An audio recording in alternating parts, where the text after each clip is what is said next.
Score then. How's that like affect your swashbuckler stuff? So let me see here. As a swashbuckler, it will. I think it plays into my rakish audacity. So I can give myself a bonus to my initiative rolls equal to my charisma modifier. So my initiative rolls go up, and then I think there's something else that plays into that as well. I'd have to like comb through this, but Well, your spell casting will go up as a warlock. Oh yeah, that too. oh yeah, that's true. So my spell save DC goes up. So my spell save DC would be 18. And your And Eldritch then- Blast will get another point boost. So I don't have Eldritch Blast because I never use ranged attacks like that. It just doesn't make sense when it's multi-class with Rogue, but it does make my initiative a +10. So I'm gonna do that and get a higher spell save DC and a better initiative. Can you use sneak attack with an Eldritch Blast? No, it has to be a finesse weapon.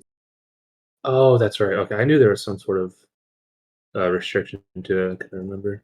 Yeah, It's been a sneak while since attacks, I played Rogue. specifically finesse weapons, because Will and I tried to build a rogue barbarian that would proc sneak attack with a great axe, and then the DM called us out and was like, "Yeah, it has to be a finesse weapon, guys. Sorry to burst your bubble." And we were really sad because we had built a total fucking monster, That but would be mechanically it didn't work.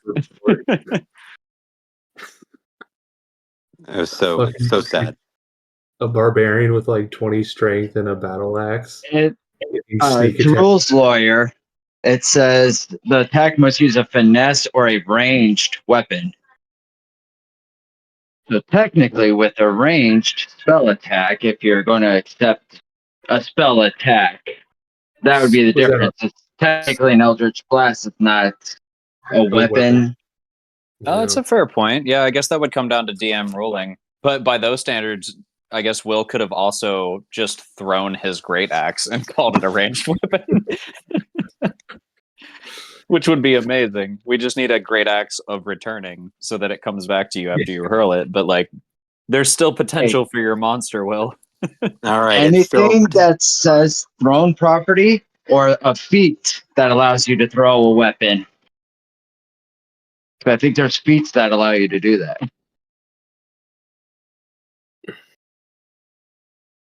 next time. We'll get them. Next. We will eventually build you a barbarian rogue. We just have to crack the code.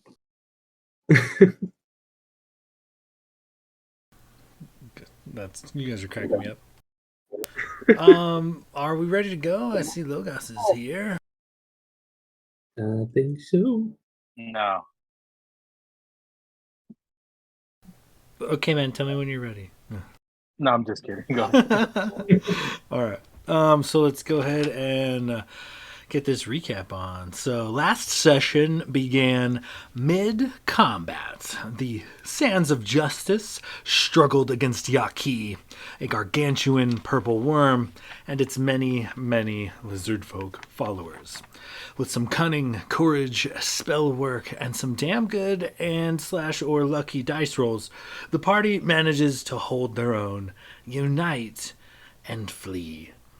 After turning Yaki's attention back to the sacrifices brought forth by its followers, the party take full advantage of the distraction to the purple worm and the confusion of its worshippers and escape. Rushing across a narrow underground bridge or two, crossing a vast, seemingly bottomless chasm and void in a massive cavern filled with not only potential enemies, but also gemstone deposits of all kinds. The party rushes down toward a sliver of bright sunlight in a fissure and bursts out of the series of caves and tunnels they had been traveling through. Once again, into the sunlight and a dusty desert canyon. And that is where we are now. So you guys have just kind of burst out of this cave system back into the the canyon you guys were traversing, and you look back, and there's like just this. It's almost a mountain of boulders that just seems just haphazardly strewn. They're cracked and jagged, but they look solid. But you guys come out of this fissure at what appears to be like the base of a large mountain of basically debris, is what it looks like. Large scale debris, due to the purple worm. As you guys kind of escape, and for the time being, you look around and catch your breaths. You can hear from within this nearby fissure the occasional yip and hoot and holler of excited and or maybe terrified lizard folk, depending on their situation. But the tremors in this area are very frequent, as Yaqui is very close. As you guys kind of gauge your surroundings, you're back in this desert canyon, and it's roughly a couple hours till sunset. And at this point, you guys would know that the lizard folk feed Yaqui during the day, but it hunts at night. This creature doesn't really sleep. So you guys know that you've got a couple of hours to basically get out of Dodge. So how you guys kind of proceed from here is you tell me. Catching your breath just outside this fissure, probably covered in dust. The hot desert sun still beats down. Okay. I don't know about you, I definitely need to sit down and bandage myself up a little bit, but I say we keep moving as soon as we can. So maybe a quick rest here, and then we push on, try to find the elves. Yeah. Why don't we go back in and try to take him?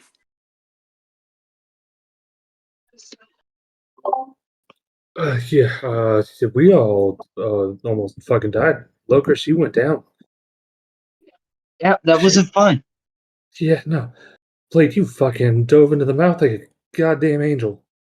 Yeah, that was the most glorious thing I think I've ever seen. Blade kind of like puts his hand through his hair, through the back of his head, and he's just like, it wasn't that much. Just a little something I've been thinking about. Yeah, Glader just like walks up and just like bear hugs him. And I think I'm at least like 6 inches taller than you, so he just like picks him up off the ground and just hugs him and then puts him back down. It's yeah, thank you for that. That would have been a fucking goner.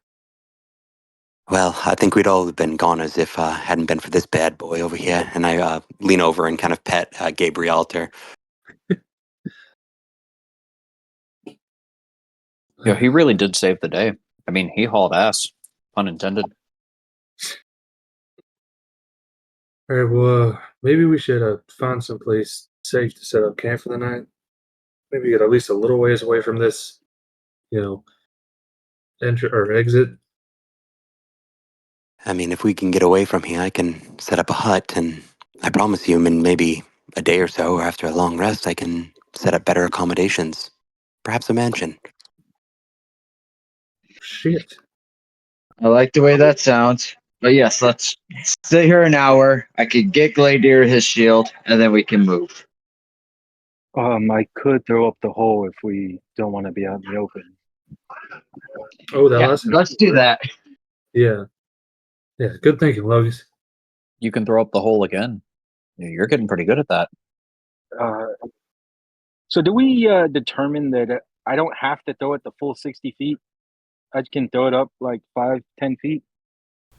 Yeah, I think, considering I'm pretty sure that saved one of your companion's life. I'm going to throw it up 45 feet since that's my full movement. You want to make us work for it. And climb up. Glader definitely. Well, no, he'd sit back and like kind of usher everyone forward and keep an eye on the hole we just left to make sure we're not being followed. I'm I'm gonna pull up the rope. Wilkers is going to scamper. I'm gonna fly up on Gabriel Altair. I don't know if can Gabriel Alter fit in there. My hole can accommodate all sizes. Well, come on in, Yeah. buddy. Renwick will scamper up there with you. It's cramped, but a lot of you fit safely, and though it might have been a struggle to get up the rope for some of you, you guys do eventually all kind of take refuge within Logos's hole. While Gladier's trying to climb up, I'm gonna be shaking the rope from up top. Before like I finally like get all the way in there, I'm gonna like just look back real quick at the exit tunnel we just got out of. Do I see or hear any like signs of people like lizard folk or Yankee coming like barreling down there? Go ahead and give me a perception check. I think I'm pretty sure I've been forgetting to do this lately, but I have the sentinel shields. I think I get advantage on all. Yeah, advantage on wisdom perception checks. So I've been forgetting to do that for a while. So that's still not good, even with advantage. That's an 11. With an 11, you get like a tremor that kind of like shakes underneath the feet, and you definitely hear like echoes. There's like, you can't tell whether they're frightful or celebratory screams or whatnot, but you definitely hear, some sort of activity within the cave. Yeah, he double dashes up the rope and gets in there.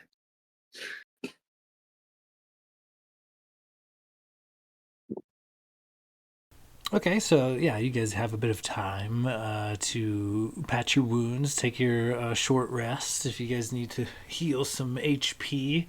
One thing, as you guys are kind of able to spot, looking outward or whatever, you do notice that there are a couple sets of yellow eyes come and peer in your direction from within the cave, but aside from the leering silhouette of a lizard folk, they don't really act at this particular time. They retreat back into the cave.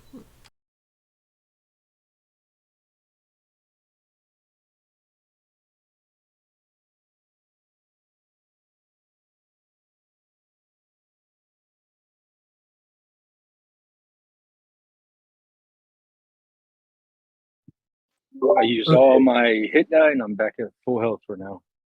Yeah, I'm using all of my hit die too.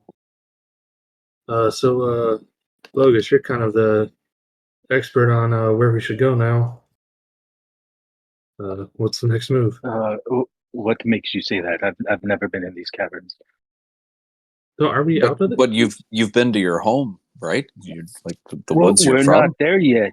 So Well, no, but we're in the right direction. Did you not know the surrounding areas? No, I They didn't. not They teach told us. geography in your class. No, they told us to stay away from the caverns, the cliffs. We were forbidden to come this way. I So see it was why close now. enough to know where it was. The homeschool type. They said to stay away. Where is it? East of the Nightwoods?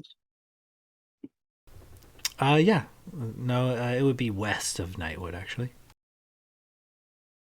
Yes, they said to never go west. That's all I know. So I guess we head east then.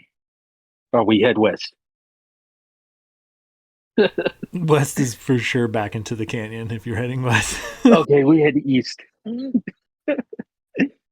Okay, yeah. As you guys take an hour or so, the sun kind of begins to crest on the horizon. But before not too long, about another half hour or so on foot, you guys come upon a Real quick. cliff wall. Go ahead.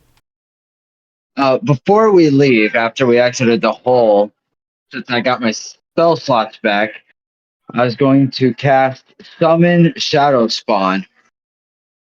So this misshapen biped shadowish creature appears. I was going to send him back into the cavern to grab one of those purple shields and bring it back. Okay, I like where you're going. Go ahead and just roll me a d20. We'll say 10 or higher. It's able to recover a shield and bring it back. Can my little shadowy buddy aid him? No, I'm kidding. If you would like to give me a persuasion check, go ahead. Wow, Gladier. That's for you. All right, I'll do it. Tracks. Okay, Blade, go ahead and give me a persuasion check. 25. With a 25, so what exactly are you asking of your beastie friend here, your shadowy friend here? Be like, he's gonna go out and try to find some treasure. I mean, you're part of the team, and wouldn't you want to be helpful? I mean, maybe you could direct him. You know, look out for some baddies out there, some bad lizards. As You don't have to just pick on me. As you say this to your shadow and your party kind of watches, you guys hear Blade just kind of, strike up a really compelling conversation for his own shadow that, as far as you guys know, just continues to remain a shadow.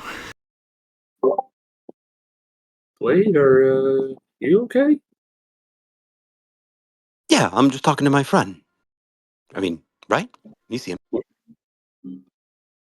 Renwick just looks over at Logus and he's like, I know I've been doing a lot of shadow stuff with the tentacles and everything, but I think I might have rubbed off on him a little bit.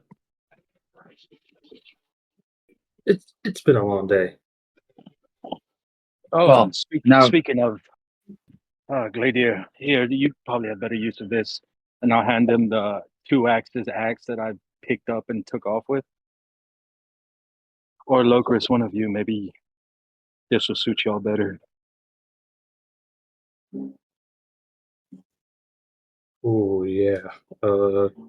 Locus, let's. You want to take a look at this with me? See if we can figure out what the fuck this thing does. I will tell you that he swung twice, and depending on if he hit, it did different things, and it fucking hurt. It's got some kind of something about it. Yeah. And how long does your hole? Have we like popped out of the hole now? Is it just an hour that it lasts? Yeah, I'm gonna shimmy down before then and not tell anyone, so they pop out of the hole and fall 45 feet. Yep. Everybody takes a d6 of damage. I'll be I'll be right back. Y'all go ahead and stay here. Isn't it a D6 per 10 feet? Oh yeah, you're right. So it'd be 46.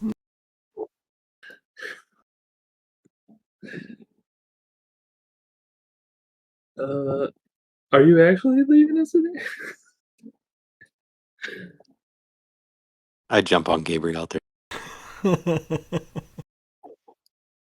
Oh god. So you guys exit the hole, and like I said, heading eastward. It doesn't take long. You guys maybe 20, 30 minutes on foot, and you come up to a sheer cliff wall, similar to where you entered this canyon in Brightwood. It would appear there is a roughly 1,000 foot wall of rough stone that kind of just juts upward. And at the very kind of tippy top of this 1,000 foot stone cliffside, the top like 20, maybe 30 feet, you guys see like greenery, like long outstretching green vines kind of overhang the upper portion of the cliff. Go ahead and I'm going to say Logos, go ahead and give me a perception check as you're kind of leading the party.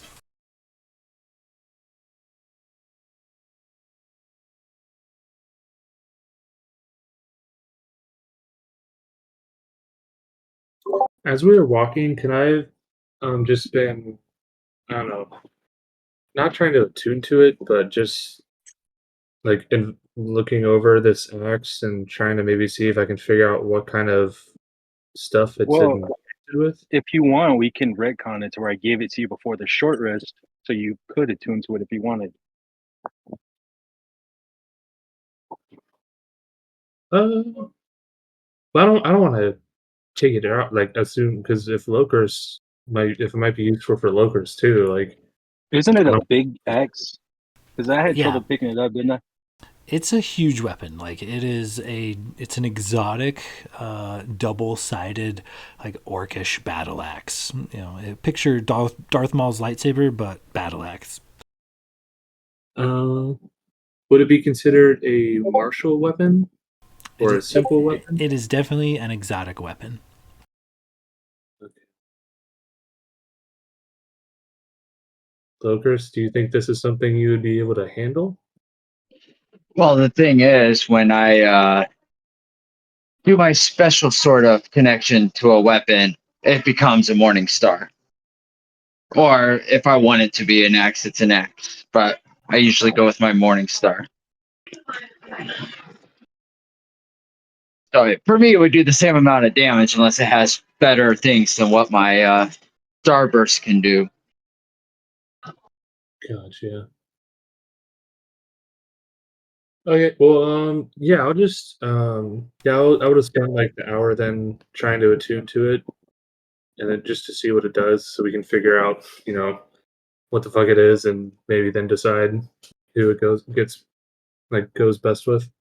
Okay, so after you attune to it, on the outside, this is just a very well made weapon. The craftsmanship is quite superior, and it has a basic +1 enchantment upon it. However, should you utilize this axe in a ritual to summon your deity, Yaki, the axe does gain additional properties. So, you have to essentially sacrifice someone to utilize the special features, if you will. And they only last for 10 minutes. But they are as follows. One axe head is known as the Axe of Pain. It is 1d12 plus your strength modifier, slashing damage, and it requires an intelligence saving throw DC 18 versus 2d12 plus your strength modifiers, psychic damage. And that's just one head. The other head is known as the Axe of Paralysis. It is also a 1d12 plus your strength modifier, slashing damage. But this one requires a con save DC 16 versus being stunned. And yeah, it is definitely a pretty wicked weapon. However, it does require ritualistic human sacrifice. Yeah, I think once he kind of attunes and like gains that knowledge just from studying the weapon, he's gonna like immediately drop it. Yep, no, guys, I mean it's a nice axe on its own, but in order to use those special properties, I would literally have to sacrifice someone, like straight up murder someone. Um, yeah, I think maybe this is just something we pass off to like some sort of a special arcane dealer, maybe magic goods shop. Not sure if that's I something I could I want could to. hunt down people for you. We could sacrifice bad people. I mean, for what it's worth, we do kill an awful lot of people, so perhaps you could just make your sacrifice one of the kills you were already going to commit, and thereby just imbuing power. And it's sort of that Native American thing of use the whole kill for everything. You might as well get more power from it. Yeah, Do I? imagine if you'd met a Teddy again. I mean, you'd want to switch that. That's fair. Do I get a sense if that loophole would work? There is a ritual to it, but I mean, considering your allies' help, you guys could potentially pull off a sacrificial ritual in, I don't know, 2-3 rounds of combat, probably. You Gotcha. could Yeah, probably pull that like a off. Yeah, pole. it does involve grabbing somebody, binding them to a pole, saying a few words, and killing them with the sacred weapon. And there is a percentage that Yaki shows the fuck up. So Uh, yeah, I mean, Would sacrificing an undead humanoid count? I think specifically living humanoid. yeah, guys. I just feel like it might not work that way. I just get the sense that it requires a little more in depth than just oh hey look, I killed someone with the axe. That's my sacrifice. But without doing the ritual or having Yaki as a deity, I mean, the weapon essentially requires you to make regular sacrifices and prayers to Yaki. But aside from all of that, it is essentially, a +1 great axe, an exotic double-sided plus 1 great axe. If you don't utilize its darker abilities, it still has some basic enchantments. Gotcha. Yeah, I mean, maybe we'll hold on to it and just maybe see what happens. I don't know. I might. Yeah, we'll see. I'm not really down to ritual sacrifice anyone, but it might come in handy. What if me and Renwick sneak ahead? We know we're going to get into a fight. We bag somebody, bring them back to you. You sacrifice it, and then we go to battle. Well, it doesn't last that long, so like we would have to sacrifice someone and then like immediately jump into battle. I mean, I think we could make that work. And Logus here has a history of kidnapping people, so he's pretty good at it at this point. Tried Oh, I and forgot proven. about that. Hey, I'm very good at it now. Let me tell you something. I don't know. I mean, I could still just use the weapon, but I'm not really about ritual sacrifice, guys. But yeah, I don't know. No, Gladio, you're too modest. We can find someone, I'm sure. You hold on to that. He'll just chuckle and shake his head. Do I have to? So, rules question: to use a +1 weapon, you don't have to necessarily attune to it. You just don't gain the extra properties if you're not attuned. So, like, I could use it and still get the +1 enchantment, but I won't be able to use the extra bonus to the different axe heads if it's not attuned. Is that correct or is that wrong? Um, do you have to attune a basic +1 weapon, or can you just wield it? That might be one for Wiki. I haven't. I don't know. That's not one I have on the top of Plus my head. one weapons are usually just wielded. It's only when they have the magical ability, so that you're not running around with 5 different magical things to make you OP. Yeah, I have Yeah. a +2 bow right now, and I'm not attuned to it. But when I had a +1 bow of fire, I had to attune to it. Oh, okay. Yeah. So yeah, no, it's just a standard +1 enchantment. You can definitely wield it if you'd like. Okay. Yeah, so he'll hold on to it. Maybe not equip it for now, but he's definitely gonna he just like kind of grabs onto his amulet of Palor, um, and then just unattunes. I don't know whatever prayer or mental stuff it takes involves in unattuning to a weapon. He just does that. And he's still hold on to the axe, but he's not gonna attune to it. Okay. Good to know. All right. So you said it was just like a +1, essentially just a +1 like battle axe. Yeah, it's kind of an That one. exotic weapon. It's an orcish double-sided battle axe. But yeah, just standard battle axe stats essentially. Okay. Gotcha. Okay. Yeah. All right. And then fast forward back to Cliffside. Yeah. So as you guys kind of approach the cliffside, Logos, go ahead and give me, what was that, a 20 perception check or Yeah, it was a dirty 20 total.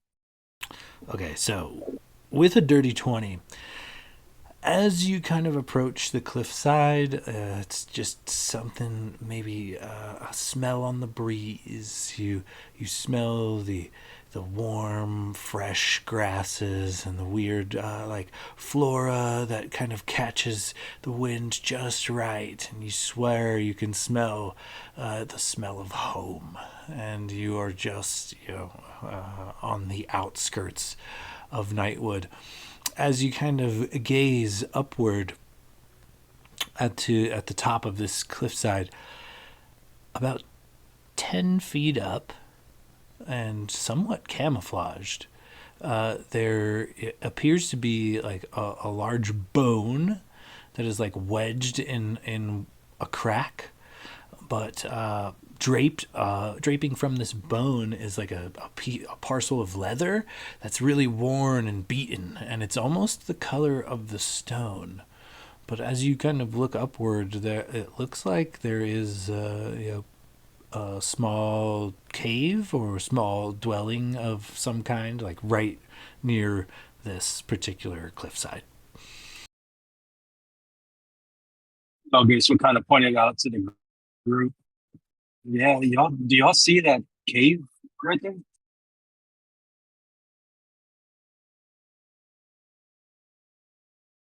No, I don't see shit.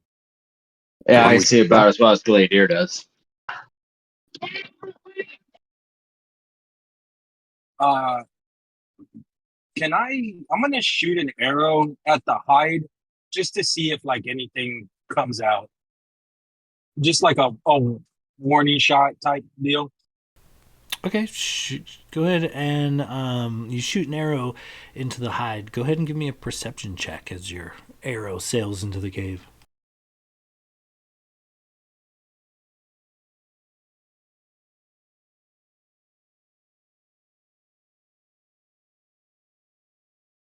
That's a 22 total. It's pretty dark in the cave, and you guys are out in kind of the dusk light. It's still sun's still in the sky, but not for much longer. But for sure, the sound of your arrow made, you hit wood for sure. You sank your arrow into a piece of wood, without a doubt. Do we want to check that out, or do we want to just go up the cliff? We're not too far from home, but that is kind of weird.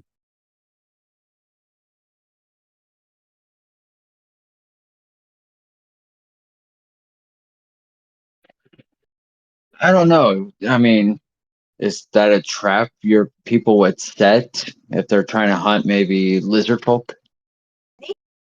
Would I know anything about that, Sean? Go ahead and give me a history check.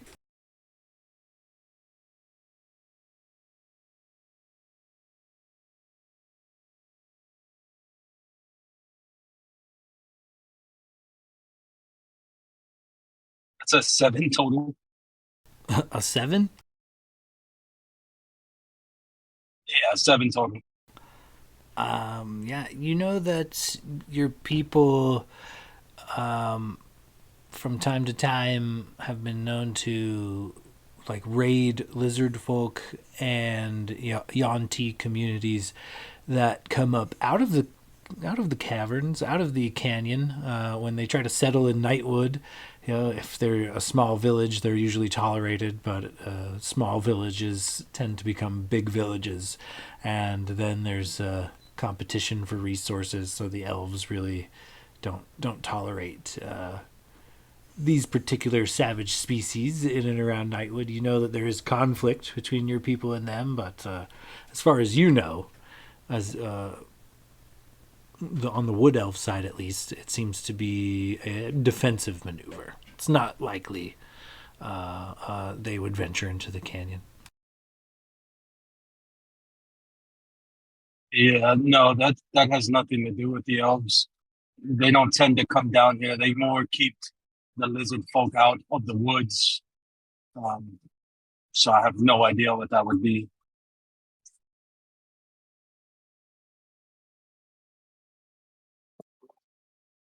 I mean, we can check it out if you're real curious. I'm a bit tapped on resources currently. Yeah, magic type Maybe stuff. send Archie. Not a bad idea. We can send Archie, or Locus and I are both pretty light on our feet. We could always scout it out, see if it's worth delving into further, or just moving on. Oh, I mean, I'm happy to send Archie. I mean, I don't know how willing he is, but I'm willing.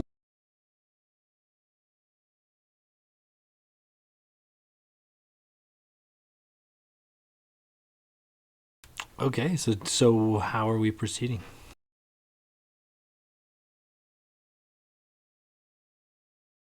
I'm gonna go ahead and send Archie out, scope it out. Okay, and Archie is in owl form? Correct. Okay, yeah, go ahead and give me a perception check as you send Archie up. So there is this, looks to be like a large bone wedged in a crack that it seems to have like a piece of leather draped over a cave mouth. It looks very much like a door or like a blocker. Yeah, go ahead and give me a perception check as Archie makes his way underneath this piece of leather. 16. So I assume you're warging into Archie. Yeah, probably. Okay. Just gonna So peek around. it's not a very big room. It looks to be like a fire pit that it's got a lot of cobwebs and things on it. There looks to be several barrels and crates here, and also a not very well kept bedroll and a sign on the wall with a wooden sign on the wall with an arrow in it. This sign, does it say anything on it? Is there anything I can read off of it? What languages can you read and write? I think it's only halfling, common dwarvish, and elvish. It's some kind of languages, but you're not sure. I'll have Archie return back and kind of pop out of the warg form and kind of relay the information onto the group. I'll be like, it seems that it's just kind of a really small area, some barrels and crates in there. And, there's a sign too in there, but I can't really make anything of it. It's some sort of language, but it seems like this is like a holding place or a small refuge for someone. It seemed like there was a not very well kept bedroll on the ground as well. Somebody has obviously been staying here.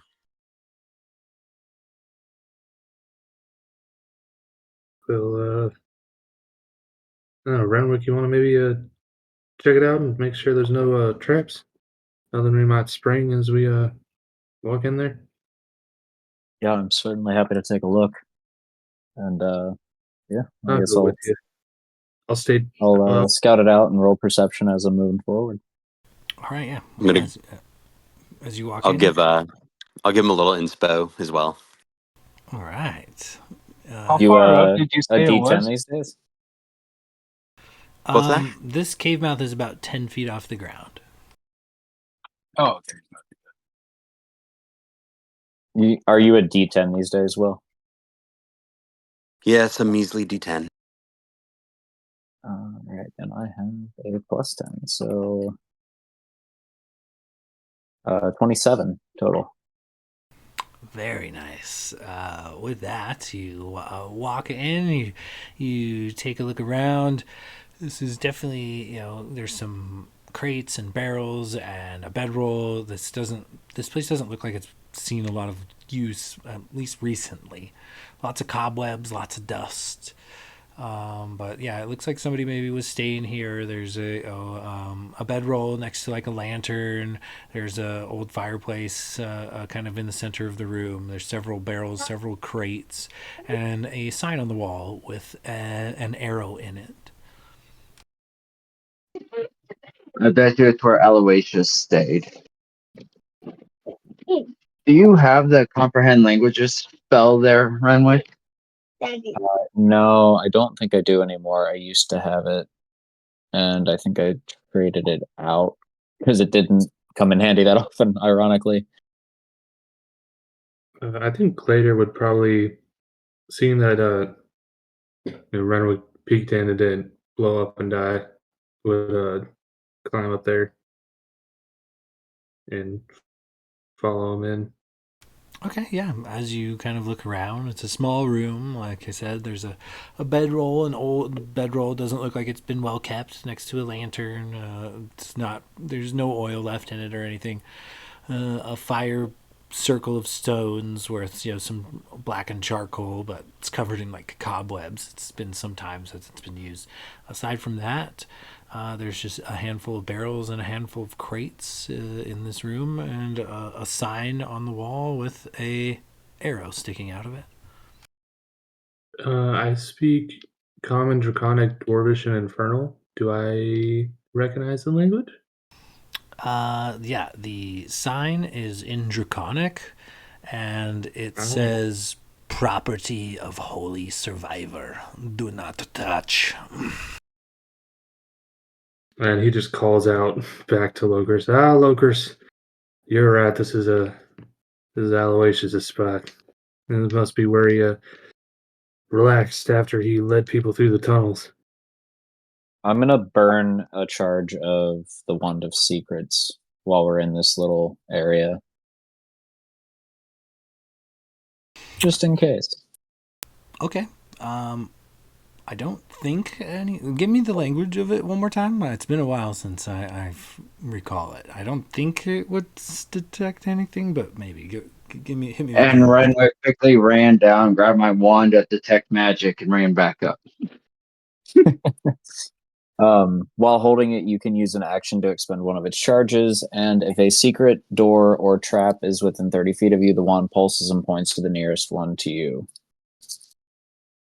Okay, yeah, no fancy secrets or anything or traps or whatnot in the room. Later, And we'll run and get Lokers' wand. I was gonna say, yeah, it will burn that Wand of Detect Magic. With the wand of detect magic, the room is barren of magic items, save for one.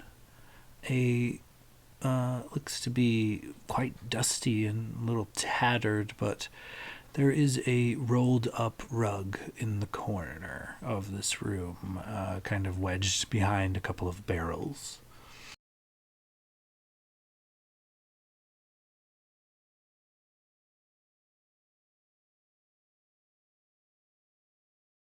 It definitely gives a ping of magical energy. Are you seeing what I'm seeing? Yeah, no, I don't have the wand. I can't see what you're seeing. What are you seeing? Well, that rug over there, it's emitting something. There's jack shit in this room, but that rug, there's something magic there. And then he just kind of like he pushes on your hip, and he's like, "Go check it out." And he takes a Me? step back. Yeah, fuck, fine. You're too small to lift up a whole rug anyway. And he's gonna walk over and I'm not proficient and good at this at all, but check for traps. All right. Don't know what I'm looking Give for. me an investigation check as you kind of eyeball or the area. Yeah, so he's just like, I don't know, I guess like watched Renwick do this enough where he's like trying to be confident and think he knows what he's looking for, but just I don't know, he's not entirely sure. That's actually a really good roll. That's a 17 plus 5 investigation for a 22. You're relatively confident that there are no traps in this area. Oh yeah, and he just laid off the fucking wand too. Well, he still did it anyway.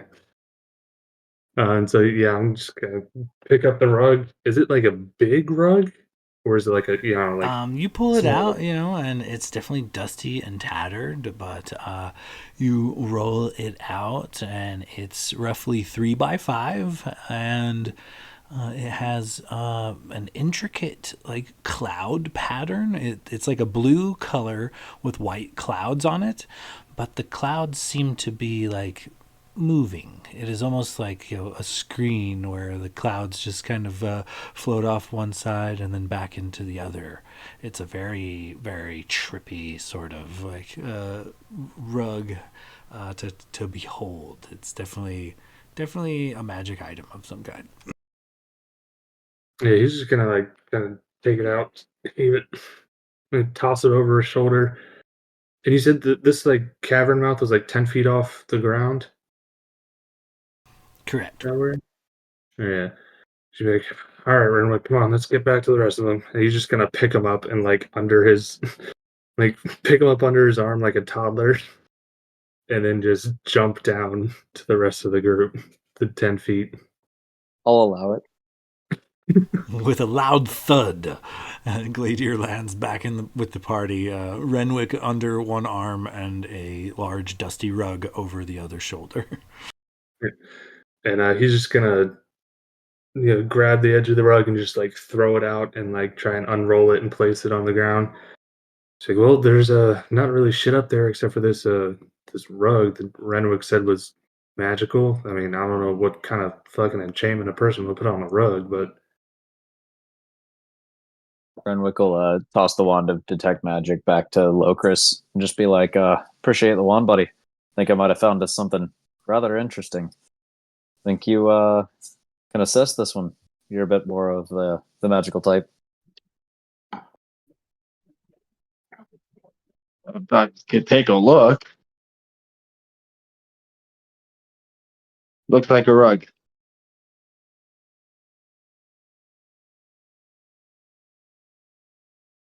Well, I mean, if nobody wants to try to assess it, like I said, I'm not the magical type, but I guess we can roll it up and check it out later if we have to. I might be able No, to do. look, yeah, if you got something better, I'm just kind of getting feelings. yeah, I work in the divine sense of magic. I'm not really much with the arcane. Blade, you're a little arcane. What's the I word? mean, I don't know. if it's nature based, I could maybe do a little more. Well, I have with my Fey touched an identify spell. Yeah, that's a lot better than what I could do. Well, what the fuck? Sorry. Fucking face. We are in the Fey realm, aren't we? Not yet. Damn it. So I can be xenophobic here. I just can't when I go over there. So do you burn your spell slot? Yeah, I have a an identify uh, spell slot separate that I can use.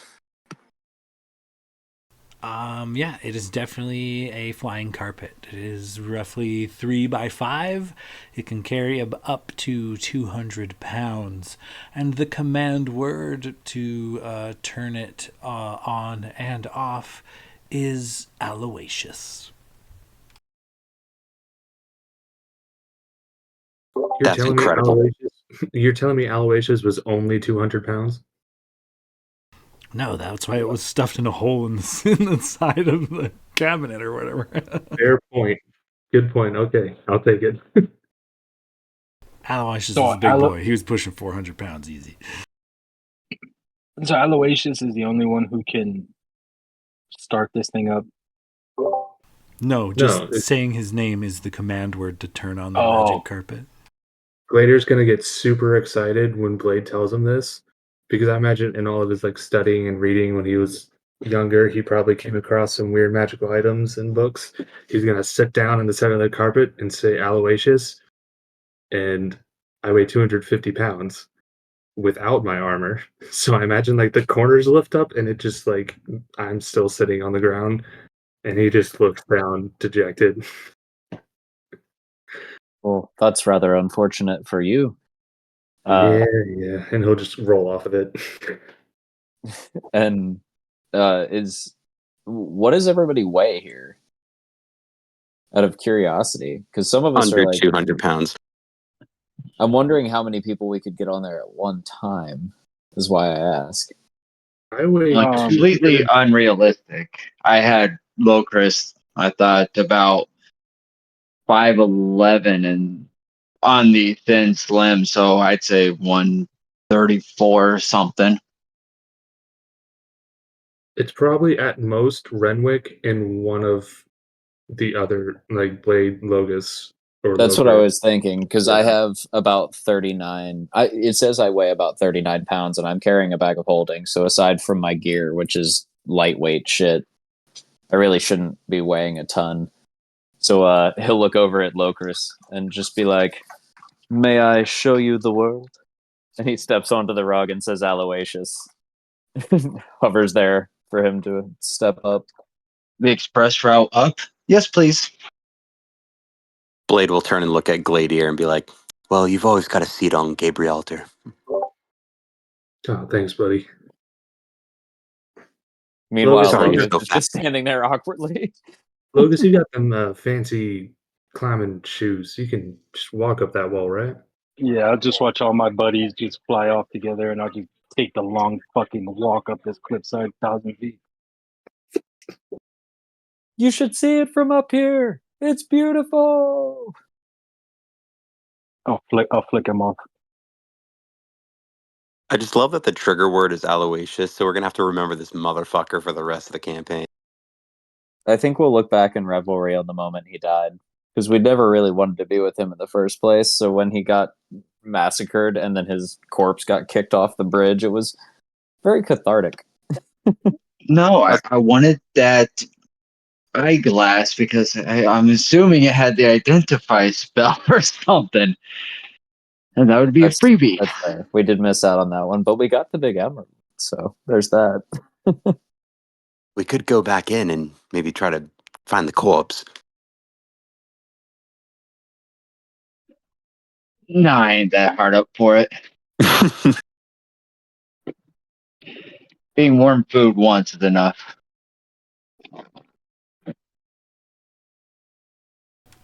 As you guys very deftly make your way to the top of this 1,000-foot canyon, you find yourselves at the border of Nightwood proper.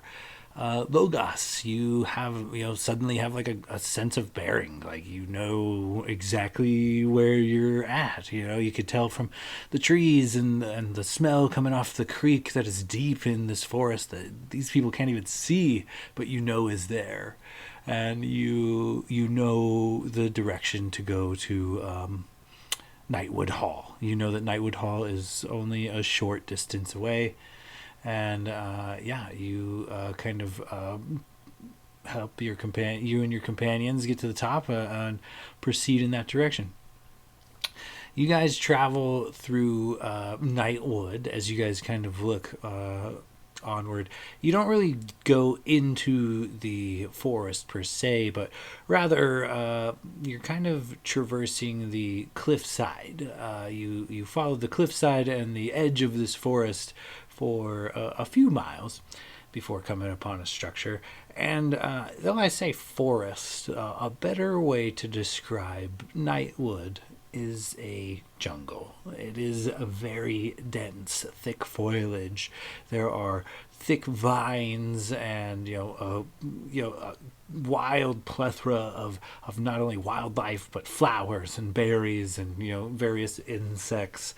There is like that kind of the Spanish moss effect that you kind of get down in Florida, that kind of like drapes all the trees or something similar, and it kind of you even though it is dusk, you are looking into Nightwood, and it is very dark in Nightwood at this point. you do notice in the darkness little like flits of fireflies or bioluminescent flora just kind of occasionally catches your eye. But as the sun does set proper, you guys find your way to Nightwood Hall. Now, Nightwood Hall is just one massive structure that is kind of between this cliffside and the actual Nightwood Forest. Dozens upon dozens of trees kind of meld together to form each wall of this massive, like multi-story structure. It's like a great hall of sorts. And Logos, you would know that this is kind of like the HQ for military might of Nightwood, but also this is like an academy, like a school. You guys, as you guys approach, the sounds of troops training and the ring of a forge kind of echo from this like large open doors. You guys see several like patrol type of people, kind of different rangers and druids just kind of acknowledge your presence as you guys kind of approach. But you also see there are some like children here. It looks like several of them are, some teenagers are out with some sort of scholar, and he is kind of like pointing out like constellations in the night sky. And as you guys kind of look around, there's like another class going on. It looks like maybe there's a moonlight has a factor on some flora and fauna in the area. So some older kids with a couple of scholarly guides are kind of dissecting, that kind of information. And yeah, as you guys approach this massive hall made from ancient trees that kind of meld together into a building, growing naturally rather than built, as you guys kind of approach, out of nowhere, this a crow, a very large crow, with a particular look about it, begins to caw and then takes off in flight. And as you guys kind of make your way to the building, as you are coming to the open front doors, you're going to see like, some soldiers doing some training exercises inside, a few warm fires. As you guys approach the doors, an elven woman approaches you all, and she pulls back her hood, and Logos, you recognize Lorelei, your mother. She stands looking at you with a bit of a smirk and a smile. She says, "Well, adventuring looks good on you, son. You went and got yourself some companions, too." Would I have recognized with that crow, the crow, would I have recognized that as like being my mother's crow? Or did that have no relation? Your mother has a particular gift with nature, so could have easily been one of her lookouts, but not particularly one you would recognize. So like leading up to this, y'all would have seen like Logis get like almost like childlike giddiness and excitement, reliving all this stuff, seeing the scholars, having gone through all this. And as soon as he sees like the crows and walking up the stairs, knowing his mother's nearby, as soon as he sees her, like all that like silliness, adventuring stuff, he turns like back into a little boy and runs to his mother. Mother, I haven't seen you in so long. And he like gives her the biggest hug. She holds open for a wide embrace, and she's excited to see you. She's kind of beaming, and she kind of embraces you and says, well, tell me about your friends now. Oh, we can talk about them later. How have things been here? Oh my God, we've been through so much. Uh, how have you been? How's the woods? Well, they're getting on. It's nothing too out of the norm.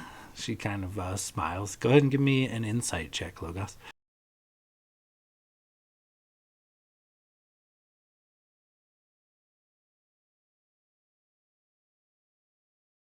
That's a 24 total.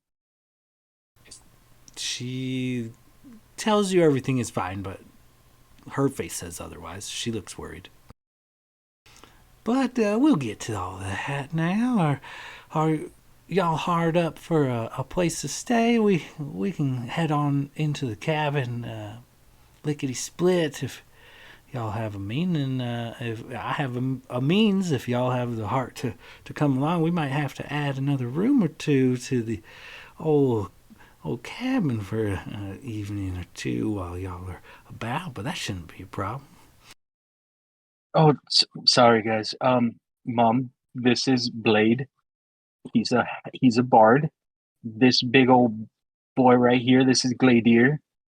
This spooky looking guy right here, this is Locris. And this little fella here, this is Renwick. I owe my life to them. They've kept me alive and I've kept them alive. We've been through a lot. And he'll kind of like gesture to the group. Everybody, this is my mother, Lorelei. She kind of bows and she shakes each of your hands. She's like this tall, kind of a pretty elf. She's got like a deer antler in the back of her hair that kind of holds up her bun. Her hair is actually kind of like it's very pale. It's somewhere between like a whitish blue. Like she's got this like very peculiar colored hair for a druid. She does carry what looks to be a wicked looking scimitar on one side of her belt. But aside from that, she's got a few pelts that kind of like a pelt cloak. But it looks like most of her attire has been, magically conjured from the earth. It is as if several, leaves have been weaved together to make, a tunic, etc. And so she just kind of bows and shakes each one of your hands and says, well, I'm not going to lie, I'm in a bit of a hurry. Been waiting for a while now. She kind of looks back to you, Logos. So, but no rush to y'all. If you have something y'all want to do here, I really need to get back to Xanathia. So let's, if you want to head with me, or you guys can venture on foot. It's only a couple of days. Would I know if there's any benefit to us looking around here, like in the school? Give me a history check.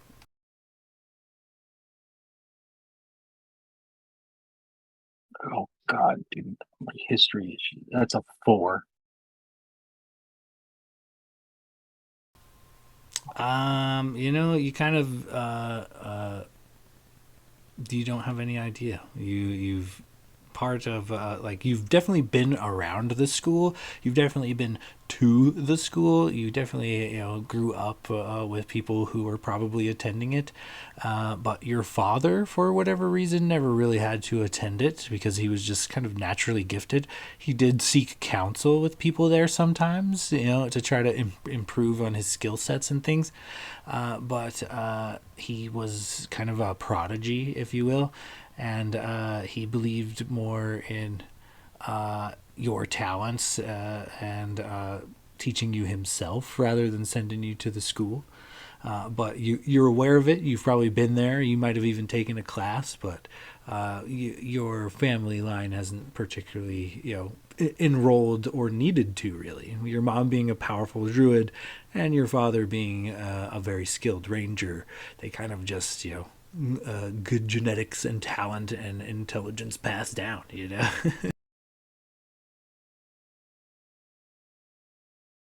I mean, it's up to you guys if y'all want to take the long way. I mean,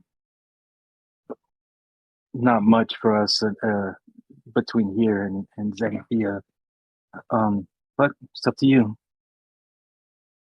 And Logus is like kind of lingering next to his mom, like clearly wanting to follow her. Wait, so the options are we hang out here at the school or head with your mom back to like your main hometown? I mean, don't get me wrong. I mean, there's a lot of things at this school, things to learn. We can enroll in a couple of classes. They'd have constellation classes, maybe even pick up the bow or, just learn some things. I mean, it's up to you. I don't know what your plans are. Well, I mean,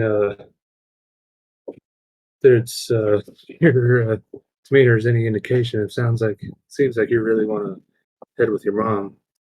So why don't we follow her and I mean it's been a while since you've been home. We're not going to try and I mean I don't want to speak for the rest of the group, but I don't want to try and keep you back from getting a little downtime, see your family again.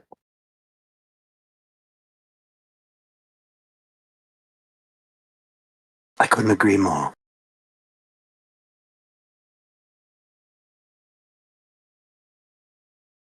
Well, then we'll follow you, Mother. She smiles. All right then, and walks over to the nearest tree. She begins to cast a spell, and she calls out to you. This is only going to be open for 6 seconds. When that door opens, you need to move through it. And she casts a spell. Within this tree trunk, a portal opens. Opens in one side of the forest and stretches, days travel across the forest in just a mere second. And she steps through it and kind of gestures for you guys to do the same. Logan's probably, going through this before, as soon as the portal opens, he's running through because he knows that the time is limited.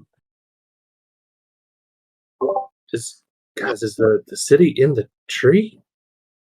Nope. Lucrus runs through. Oh shit! And he follows. Renwick would chase right after him.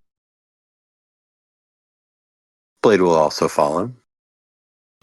Okay, so as you guys all step through this portal, you step into one tree and immediately out of another.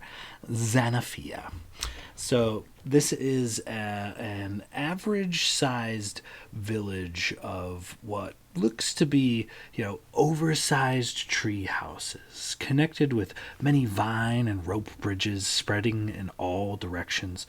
The canopy of Nightwood Forest is quite thick, so thick that even midday it is filled with shadows as the only occasional beam of light breaks through the treetops. Even in midday, it is considered dim light. It's kind of a shadowy forest. This forest in and around the village, however, is unique. These trees have grown really thick and strong at the base, or at the base of this night-capped mountains, rather. And like I said, even midday, there's areas of the forest that kind of remain shrouded in darkness. Sunlight almost never penetrates this particular area. Penetrates the canopy, rather, without help. But as you guys kind of approach, walk out of this tree, you see this various tree houses kind of connected to each other with these rope bridges and vines and things. And immediately, there's a hustle and bustle going around. And you see that you guys are probably 20 or 30 feet off the ground. You guys are kind of stepping out into what would be considered a town square, but it is just a lot of a bunch of boards with probably a rope railing that is just kind of encircles this large tree. And as you guys kind of step out of this portal, several people are just kind of lounging in this central area, kind of like a park almost. And as you guys are kind of step out, several people kind of notice, and they all greet to you. They're like, "Oh, hi, Lorelei, how you doing?" And a couple of them even recognize Logos. "Oh, Logos, back again. All right. Yeah, it's been some time. Nice to see you." And yeah, as you guys kind of land in this particular spot, Lorelei begins walking up off, into the direction of her home. She kind of takes off down one of these bridges. I actually had AI do a little work for what I thought this place was gonna look like, and it was pretty dope. So as you guys are kind of making your way down these various rope bridges to Lorelei and Logos's home, you guys notice one thing right away. There are a ton of elves here, but also gnomes and half elves and humans. But in this neck of the woods, on your way, just from town square to home, a small walk in a small town, as pompous and assholey as the high elves are, is as like caring and like compassionate and have fucks to give are how the wood elves are. Like several people on your way, they all polite. "Oh, excuse me. Oh, sorry. Oh, hi, Lorelei. Oh, Logos, it's been a while."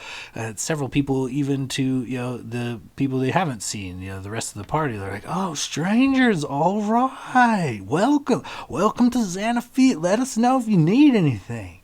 And they're like more than accommodating. It's a complete opposite of the elves in Brightwood, essentially. And you guys notice that not only that, but they're kind of like over accommodating in different ways. There's only so many places to go when you're trying to travel via rope bridge, and several times you guys just kind of have to step aside as a gnome or another wood elf carries an armful of farm fowl as he kind of chases a couple of chickens as he has two under each arm. So, "Oh, sorry, excuse me, I apologize," and then he kind of runs off to kind of fetch them. And another time you guys have to pause for a moment for this a gnome is kind of stretched outward on one of these bridges and is very carefully returning a bird's nest that has fallen from one of the branches. Like it just, there you can tell just from being here briefly, there is definitely like a sense of community and a connection to nature, as the homes you guys walk by are not built. They look to be grown out of the very trees and things themselves. And yeah, it's only a short walk to a rather large tree with a humble cottage growing off of a single large branch, surrounded by a balcony of wooden planks. And yeah, as Laura Lee steps inside her humble home, Logos, do you want to describe your childhood home for us? Since the picture you got is pretty like close to what I imagined. Um, our tree that this our home is built in is like one of the bigger trees in the forest. You get the sense that Lorelei and Logos's father, and even Logos, we're kind of have a higher standing in the community. Um, the hence why most people recognize us. And the tree itself is kind of hollowed out a little bit, and it's a modest home. As with everything in this thing, we kind of tend to take what nature gives us, and it's mainly wood and leaves, and all the furniture inside would be made from nature things, and it's basically like almost like a tree house, and it's got 2 floors. um and you walk into the main room, that would be like what our living room would be, and Logos's room would be downstairs. I'd imagine that Lorelei hasn't touched it much. Oh yeah, not at all. Kept it just as you left it. um when we were walking a little bit, and I'd imagine that Lorelei was kind of like in front. Logan sort of wanted to like run up next to her, kind of head of the group, trying to talk to his mother alone. And um, mother, when something seems to be bothering you, um, there's something going on. She kind of, as she's kind of waiting for, George to place this squirrel nuts back in the hole so she could step by. She's like, well, Zariotal told me what y'all are planning on doing. I don't know how much of it I approve, but I can't really stop you. I mean, it's the only lead we have to find out what happened to father. I mean, I know you know how strong he was. I don't think that he's gone. I think he might either be stuck or needing help. I don't know if I could live with not knowing what happened. And if he is stuck and needs help, maybe we can help. We have battled some strong beings. I think we can go and help father now. She kind of sighs. I don't like it, but you might be right. And as she kind of like leads you guys into her home, it's kind of a humble quarters. A glow kind of takes over, a greenish kind of smoke emanates from her eyes ever so briefly, and with a wave of her hand, another quarters seems to be grown. You hear the wood creak and crack and groan as it pops in various angles and whatnot. But a room, a spare bedroom, if you will, grows before your very eyes with a few cots for their humble beds, but they are essentially hammocks that just kind of spring up in this room. I hope that will be accommodating. I'm afraid I can't really offer much more than that.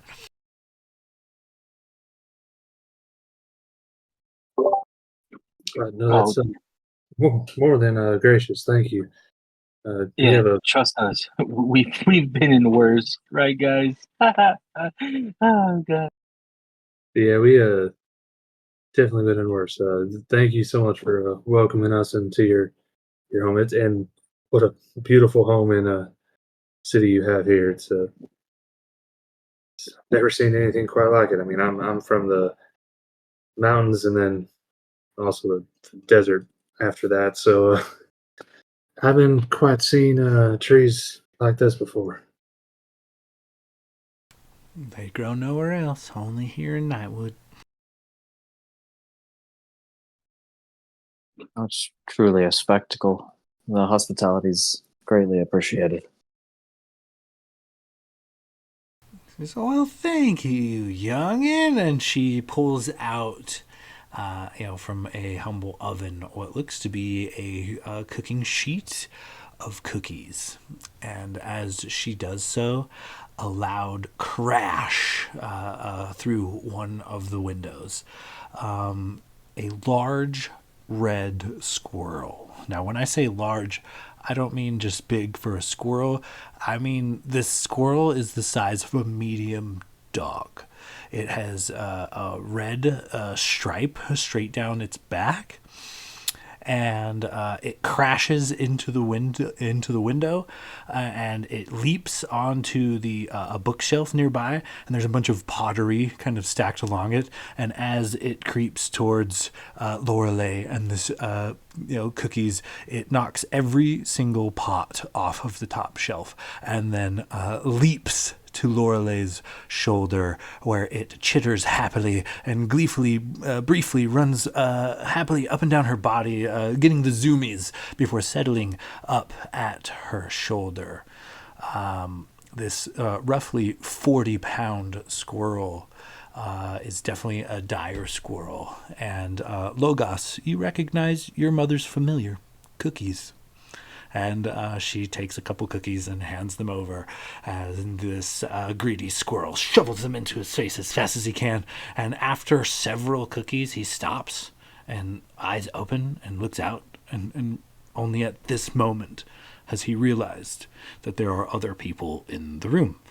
Seeing Logos, he gives out a squeal and leaps from his mother onto your chest and does a similar happy dance, like runs up and down your body, and like I said, 40-pound squirrel, it's hefty, before quickly returning to your mother's side and squeaking for another cookie.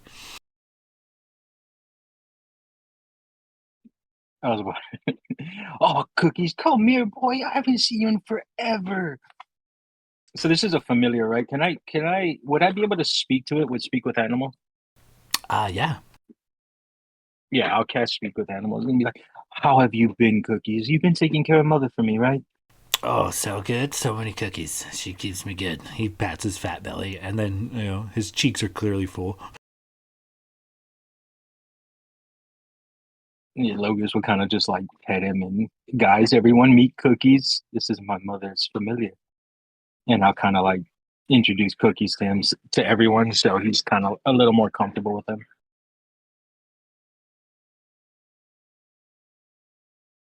That's a big fucking squirrel. Holy shit. Excuse me. Sorry. I'm just shocked. I mean, how many nuts can that thing hold in its mouth? Gladiator, please watch the language in front of my mother. At the verbiage of nuts, the Cookies perks up. Huh? Nuts? You got? What's up? Well, Gladiator, now he's expecting nuts. You've said his word. That was Blade, not me. I Well, said Blade, nothing. got to give him nuts now. I swear to God, I said nothing. He was lying about the nuts, Cookies. He doesn't have any nuts. I'm sorry, buddy. His tail fluffs in annoyance. He goes back to stuffing his face with from cookies from Lorelei. Lorelei waves her hand. It seals the broken glass, and several of the pieces of pottery that shattered float back upwards and kind of just like reassemble themselves before placing themselves neatly back on the shelf. She says, well, make yourself at home. Cookies? Stop eating all the damn cookies. Those are for guests. She swats the squirrel away. He looks offended, takes one last cookie, and then books it. Like, he just runs, like full Zoomies action, tears off out of the room upstairs to where you guys don't know.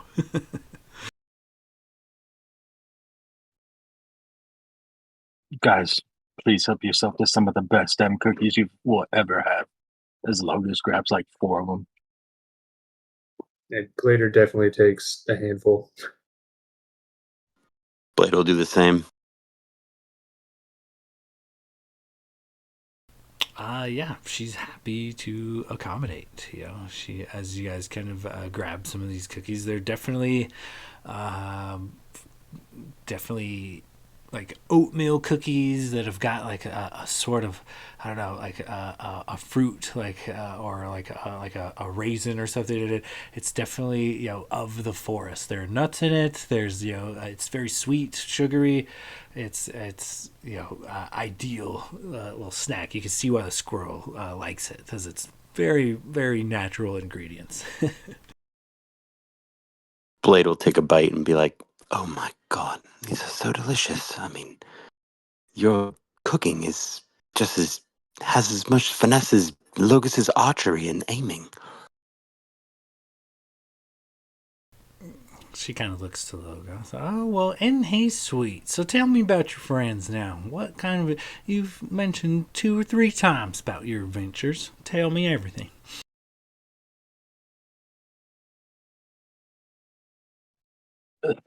Logos or just kind of like a side be like, yeah, I had found leads. The dad went through this desert. He'll point at Gladiator, and we had to help him overthrow a queen, and his whole family died. And then we overthrew an entire kingdom and freed slaves, and then just kind of go through each one. And then we had to we helped this little fellow here, Renwick. We had to help him, and then his mom died, and it's like recounting everything. Yeah, she happily listens. You know, she makes some tea. She passes out some tea to everybody. And yeah, she just kind of enjoys hearing about your adventures. She's like, well, adventuring looks good on you. You got a little bit of a tan, and you put on a little bit of weight there. Well, I imagine it's muscle memory. And she kind of looks at you. She's like, well, good. I'm happy to have you back. Zerioto said he'd be by in the morning. So you've got an evening. Anything in particular you guys need to do? You look rough. She looks at you guys' blood-stained and battle-worn state. Oh yeah, I don't. I'm pretty sure y'all are aware, but there is a giant worm just causing havoc. Like maybe a day or two travel from here. Not even. It was rough. I mean, this guy almost died. I almost died. This guy did die, and he points at Locust. When we brought him back, that worm is a pain in the ass. Yeah, that's true. But, well, Nightwood provides something about the ancient roots of this forest. That 2 fibers, maybe? I'm not sure. Keeps the worm at bay. Keeps him to the canyon. He don't venture here. Yeah, speaking of us looking a little rough, uh, do you guys have any sort of a bathhouse or hot springs or something we can clean up in? Because I got all sorts of grit and grime stuck in between my scales. I'd really like a soak. Well, we don't necessarily have bathhouses, but we do have like natural lakes and ponds and stuff around here um, that we could utilize if you wanted. Yeah, I think you got some purple worm, innards and stomach acid stuck up in my scales, and it's more than mildly uncomfortable. That's disgusting. Yeah, well, Blade, you got some in their hair right here, and he just like reaches out and like picks out like a glob of goo because he dove into the worm after him. I thought that was condition. All right. Yeah, Laura Lee's like, yeah, if y'all need to run on down to the hot springs, they're just a couple of trees away. I've got a few nighttime rituals I need to prepare. She kind of she pulls what appears to be like just a stick, almost wand length, but as she pulls this stick out from inside her cloak, there look to be like 3 little pods, 3 little chrysalises of what could potentially be moths or butterflies or some sort of insect. She says, so if y'all need to run along, I'll be around these parts here in a few hours and until morning as well. So make yourselves at home, and it's good to see you, son. She pinches your cheek and gives you another hug. Stick around for a bit. Me and you ought to have a good chat, especially when Zeriotol gets here. She kind of like rolls her eyes a little bit at the mention of Zeriotol. We will, mother. We'll be back to rest later on. I'm show the fellas the nightlife and all the good stuff around here. I know you have business to attend to. It's always good to see you, mother. I missed you. And he'll give her a big old hug. She definitely beams. She's happy to have you back, and you hear a pot smash in the other room, and she kind of rolls her eyes like, "Damn it, cookies!" And she stomps off to goes upstairs. Well, shall we, fellas? Maybe we hit the hot springs. Maybe hit a couple of bars. See what's happening tonight. I mean, we do have to wait till the morning for Zeriolthal gets here, so we have the night. Hot springs first. Any objections? No objections from me. No. Maybe we can find it nearby. Do you have taverns around here? What do you guys do? Yeah, What do I you do? say hot springs first. I need to get this warm glue off me. And Logus will kind of take off out the bridge, outside, and start across the bridge. And this time, since he's got a little more time, if he sees people like struggling, he'll start helping and kind of say hi back and try to getting that sense of community back in him, and start leading the way towards the hot springs. Okay, yeah. Several people greet you on your little venture. They're, oh, hi, Locust. Welcome back. Oh, strangers, welcome to Xanathia. You do kind of help somebody struggling with their groceries. You hold it while they get into their house. Some old lady. You make your way down to this like hot spring area. The bridge kind of ramps down towards the ground, and there's a bunch of rough stones, and there are several pools, and there are several people in a handful of them. A few of them are completely vacant, but steam kind of rises up and then just kind of lingers in the humid air here. As night kind of sets fully, you also see like a lot of flickering fireflies. In fact, the fireflies are for the most part, the only reason that you guys can even see in the immediate area, as it's pretty dark in this place. But for whatever reason, there seems to be a gemstone or two, whether it's natural or placed there on purpose. It does emit like a dull blue glow in all of the pools, and they are heated to a comfortable temperature as you guys kind of make your way there. Several other elves kind of talking. A few of them greet you as you kind of enter. Oh, hey, strangers! And as you guys kind of make your way to the hot springs, tell me how you proceed. I'd imagine, being all natural around here, that like nudity is not much of a problem. So like as we get closer to the hot springs, like more people are just like casually in their birthday suits and stuff. And Logus will, well, fellas, I mean, ain't no time like the present. And he'll like strip down naked and jump in the nearest hot spring. Yeah, Renwick's not shy. He'd do the same thing.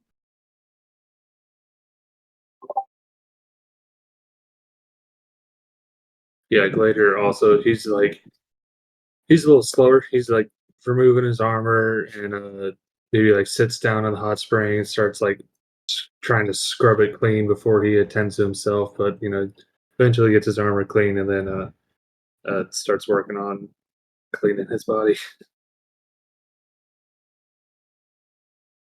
Yeah, You when need in any Rome. help?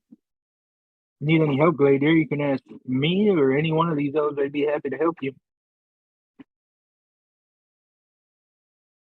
I appreciate the offer, but I like to very particular about my armor and weapons. I like prefer to do it myself. Oh, I was more like scrubbing your back or something, because you do got that goo all over you. I don't know if you know. So, oh well, I mean, and that I mean, if somebody wants, sure, why not? You just Logus, excuse me, ma'am. Could you help my big friend here rub his back and kind of like ask the nearest like female widow? She kind of give me a persuasion check.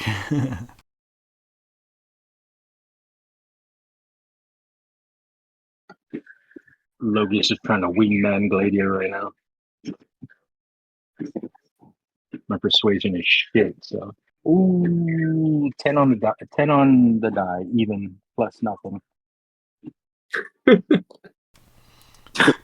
She kind of cocks her head at you and says, "Well, I don't know about that. Now, if it were maybe somebody local who I could, somebody I knew, I don't want to just go put my hands on a stranger. That's weird." Well, you mind scrubbing my back then, and I'll scrub yours? She cocks an eyebrow. Logos, what's your charisma score? My Riz, dude, you asking Logus's Riz right now? It's not good. What? 10. Blade rolls his eyes. It's like, well, maybe next time, youngin. I got you by 100 years. You know, come back in 150 years. We'll see. Glader, Oh man, well, you can't blame me for asking. You have a good night now. Sorry, Gladiator. I tried. Some wood elf. It's just like full naked, hanging dong. Just kind of shows up and just jumps into the pool with you guys. What's up? You guys seem cool. How's it going? Ew. Would you mind rubbing this, my friend's back here? He seems he's got a knot. no, it's all fine. Gladiator, Oh, don't be fine. bashful. It's fine. Logus, You were tell just him. tasking us. Yes, I'll you just need rub my time. back against a tree or something. It's all good. I'm fine.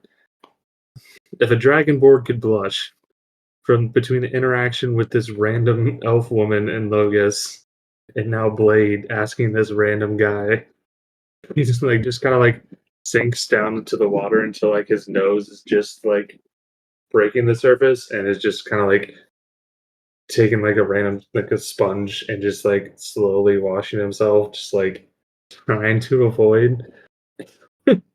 That guy sits right next to you and he's like, whoa, you look uncomfortable, bro. Why don't you relax?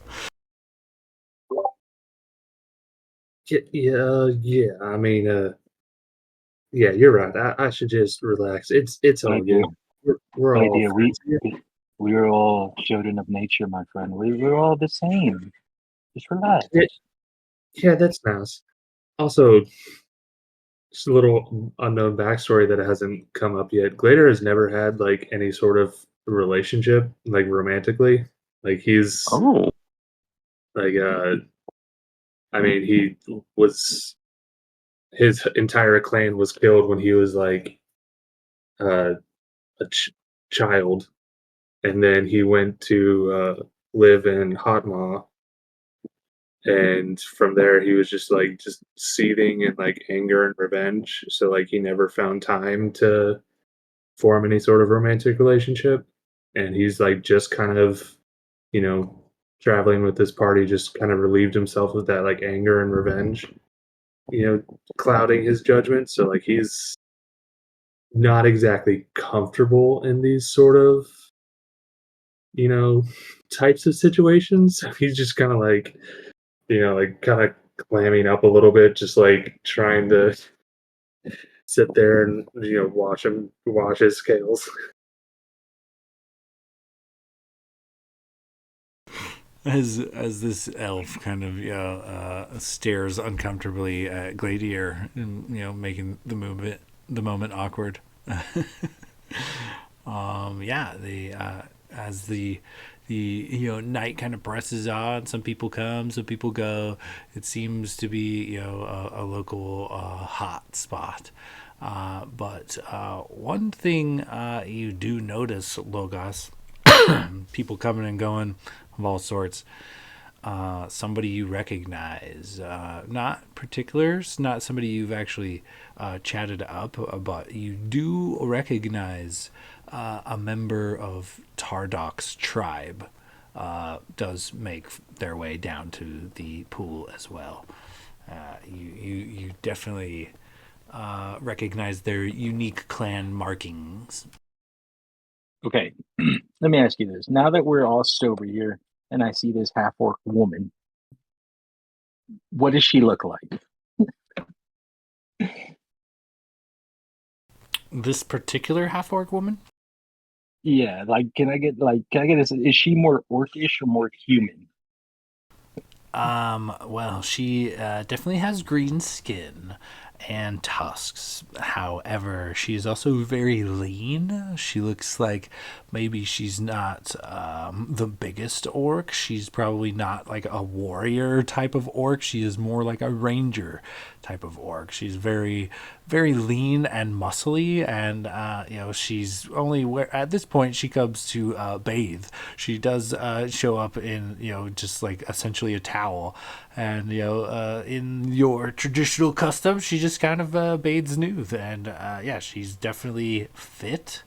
but and covered in tattoos. She has a plethora of tribal tattoos that have various meanings that you and Tardok may or may not have talked about. Logus will kind of slink over to Gladier and Gladier. I do believe that is one of Ardok's tribeswoman, fellow tribeswoman. Now, speaking from experience, they are pretty free-loving women. If you're interested, we could try to set up maybe a double date or something. You got some of that wine on you? That special wine? Do you have your bag of holding here? Where's that shit? Oh well, I am naked right now. I think Renwick You has the stuff within wine. reach? Yeah, sure. I'll jump out and get the wine. Logan's bare ass jumps out, gets the water skin full of that unique wine. Oh wait, I think Aloysius ate the shit. He ate my whole wine skin Oh and yeah, drank it. yeah. So we're Do we have any Renwick? Do we have any alcoholic beverages in the bag of holding? Oh, that's a great question. And he like sticks his head in to where like half of his torso is eventually in there as he's rooting around. It does seem like we have and he pulls out this really fancy looking bottle of wine. One more of these, and I've always got my flask on me. So that's not much of anything, but a nice bottle of wine, and I've got some fine tobacco and papers too. Wine and a smoke goes together quite nicely. It's to calm Gladier's nerves. I went up to him with the prospect of maybe a double date, and he seemed to panic and ask for alcohol still. I'll just take the wine for now. And he'll take the bottle and here you go, Gladier. Some nice wine to calm the nerves. Gladiator takes a hefty swig. All right, I mean, whatever. I mean, if you think so, it's fine. If we got the time, whatever. But I mean, I also don't want to ditch the whole group. So I mean, if we're going out on, I don't know, like a tavern crawl around here, I mean, well, it's whatever you want to do. Let me ask you. Let me ask you this: what's your riz like? Because you can see my riz is pretty good. Like I can wingman you, but you might have to talk a little bit yourself. Oh, we got to get blading on this. Yeah, can I overhear this whole conversation? I assume you guys are all sharing a pool, so I assume you guys are all just kind of either in or around a pool of water. I was kind of slinking towards Gladier, trying to keep it between the two of us. But if like I see Blades trying to, Blade, come here real quick. I'm trying to get a double date going, maybe a triple date now with the three of us. But my riz, I don't have very good riz. Maybe you could help out Gladier here and maybe get one for yourself. I mean, I'm contrary to popular belief. I can normally talk pretty well and get myself out of situations.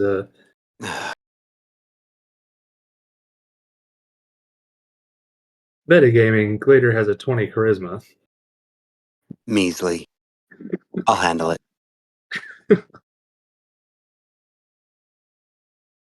Oh, yoo-hoo, beautiful. I'll yell out to the half-orc. She kind of, she's like laying back, relaxing, and you call out to her, and she like half opens one eye. You talking to me? I mean, I said beautiful, didn't I? She kind of Yes, snorts. She kind of snorts. All right. Oh, what do you want, little elf man? Well, it's not really about what I want. It's more about what a friend of mine wants. He's a little bashful. Well, would you mind coming to our side of the pool here? She kind of sizes you up. She kind of looks you up and down. Uh-huh. At this point, Logus will kind of peek over and Hi, we met at the bar. I'm Tardoc's friend. Is she here? Oh, small warrior elf. Tardok talks of you. Yes, Tardok is leader of our tribe. We are here with her. Your mother hired us, coincidentally enough. Oh wow, that's something we could talk about. Um, but yeah, I mean, I was. These are my warrior friends. I mean, they're just as strong, if not stronger. Um, and we were looking She to go see laughs. Tardok and maybe hanging out a little bit, see where the night goes. Give me a persuasion check. I'll say with advantage because Blade's helping you. Oh god, it's still gonna be shit. Can I give Alright. him some inspo? You can, yeah. Logus, bring those beautiful ogres right over to us. Oh, orcs. Sorry, not ogres. Okay. If it's ogres, Glader's backing out. Reverse No, advantage. no, you're invested. You're staying. That's with the inspo. That's a D10, right? Correct.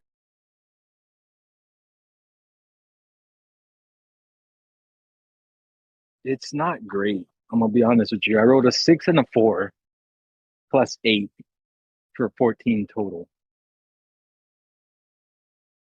A 6 and a 4 and an 8 is an 18.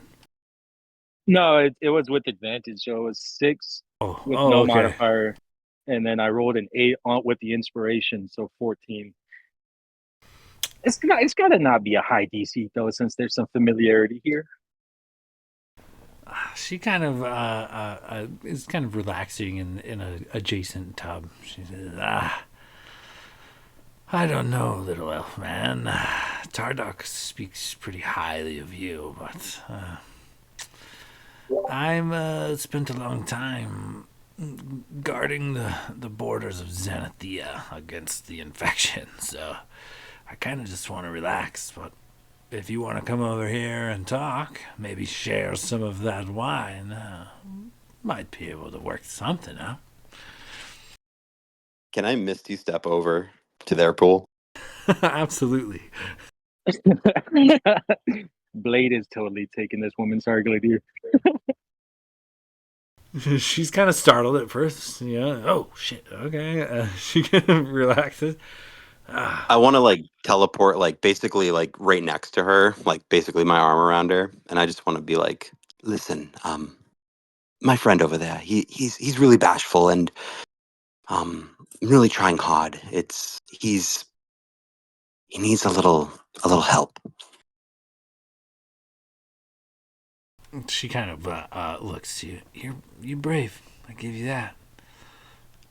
Which one of your friends over there is a little bashful, a little elf man? I don't know. Halflings aren't my style. And, well, not to be rude, but neither are really elves. Not enough meat on their bones. She smiles a toothy grin at you. Well, I mean, I get what you mean. I mean, I look it over at Renwick, and I'm like, he's a halfie. I mean, who would want that? And then, I mean, thank God I'm half human and half elf. I wouldn't want to be full elf either. But I'm talking about Golden Boy over there, and I'll point to Gladiator. He might not look the socially strong, and he isn't. Trust me, but he's one of the bravest warriors I've ever dealt with and fought with, and I would proudly fight with him any chance I get. And he's super strong. And Logus will kind of and then like pointing at his muscles. Go, Gladiator, make her a muscle. They like that. Make her a muscle. Flex on her, Gladiator. Flex. Flex. Glader would just like half-heartedly like lift up his arm and I guess flex. You see, he's a strong man, and I mean, he's got the horsepower to prove it. She kind of cocks an eyebrow. She says, well, I suppose a chat couldn't hurt. She kind of smiles. She's like, so you coming to my pool, lizard boy, or am I coming over there? She calls out to Gladier. I'm gonna Misty step back over, and I'm gonna be right next to Gladiator and be like, "She's totally into you." Okay. Yeah, sure. Why not? And he'll take the bottle of wine and I guess I mean he's still buck ass nude. Yeah, he'll just Show her your get up front and tail. And don't you like canonically hang fucking dong, dude? I think we rolled for that and Glader rolled pretty high. So do you have to So roll like a dex save whenever you move? So- Everyone within like a foot of me has to roll a dexterity saving throw to not get hit. I choose to fail. Jesus Christ. Oh, gee. Yeah, Glader would get up and walk over and just be like, oh yeah, as you kind of come into this like different like pool, she kind of eyeballs you and comes over, reaches out for the wine, corks it, and takes a swig off of it.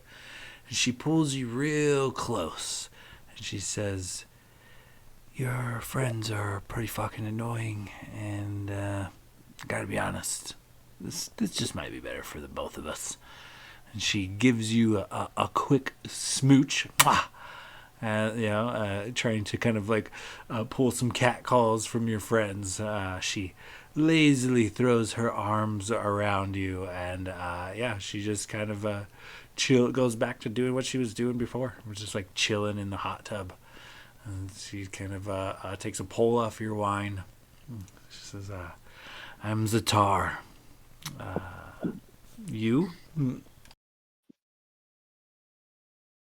uh, Glader just experiencing his first kiss.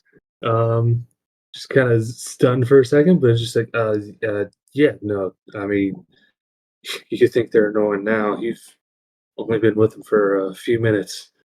I've been venturing with them for months now, but no, they're good people. My name's Glader. It's nice to meet you, Zatar. She kind of nods. She's like, likewise. This village is very accommodating for travelers and strangers. We're lucky to have landed work here. I think, I don't want to get my hopes up, but maybe I could call a place like this home one day. She kind of looks around at the nature kind of unfolding around. Yeah, no, it's pretty nice here. It's definitely better than the last place I lived. There was approximately 100% less trees and 100% more sand. So it's a nice little change of pace. Indeed. She takes another big pull off of your wine. She's like, this is good shit. Yeah. Like overhearing, like it kind of clicks on the Logos, like hearing, he was all hyped up in getting his buddy, old girl. Oh, excuse me, Zatar, you said that my mother hired you to fight an infection? Sort of. I mean, the infected, I guess. It's kind of mucking things up around here. She's been able to keep things under control as far as I could tell, but I guess a bunch of your regular guards have fallen ill here in Xanathia, and it's got something to do with the infection, I guess. But anyways, Lorelei hires us, and that's kind of why I'm here. We have to keep clean, or we risk contamination. So, Boar came in Infection of hard what? not that long ago, a big one, carrying the infection. took it down with one swing of a hand axe. Splattered its guts all over me. They were worried at first, but Lorelei says I'll be fine, and just to clean up. So, Do they know what the infection is? something somewhere in the woods is sick. That's all I know. That's all Lorelei tells us. She doesn't really inform us on the comings and goings. She just kind of pays us to keep watch, keep the infected critters out of the city area. Okay. Thank you. I'm sorry for interrupting. And Logus would kind of like slink into the hot springs with a concerned look on his face. Well, I think we're finishing up here at the hot springs. We're all pretty bathed and ready for a hot meal and some drinks to tar. But me and my friends are going to Logus. Where are we going after this? I think I need to speak to my mother, but you mean we could go to. There's a tavern not too far from here in one of the trees. All right. Well, we will possibly maybe be heading towards a tavern not too far from here in the trees. If you and what's her name? Logus? Tag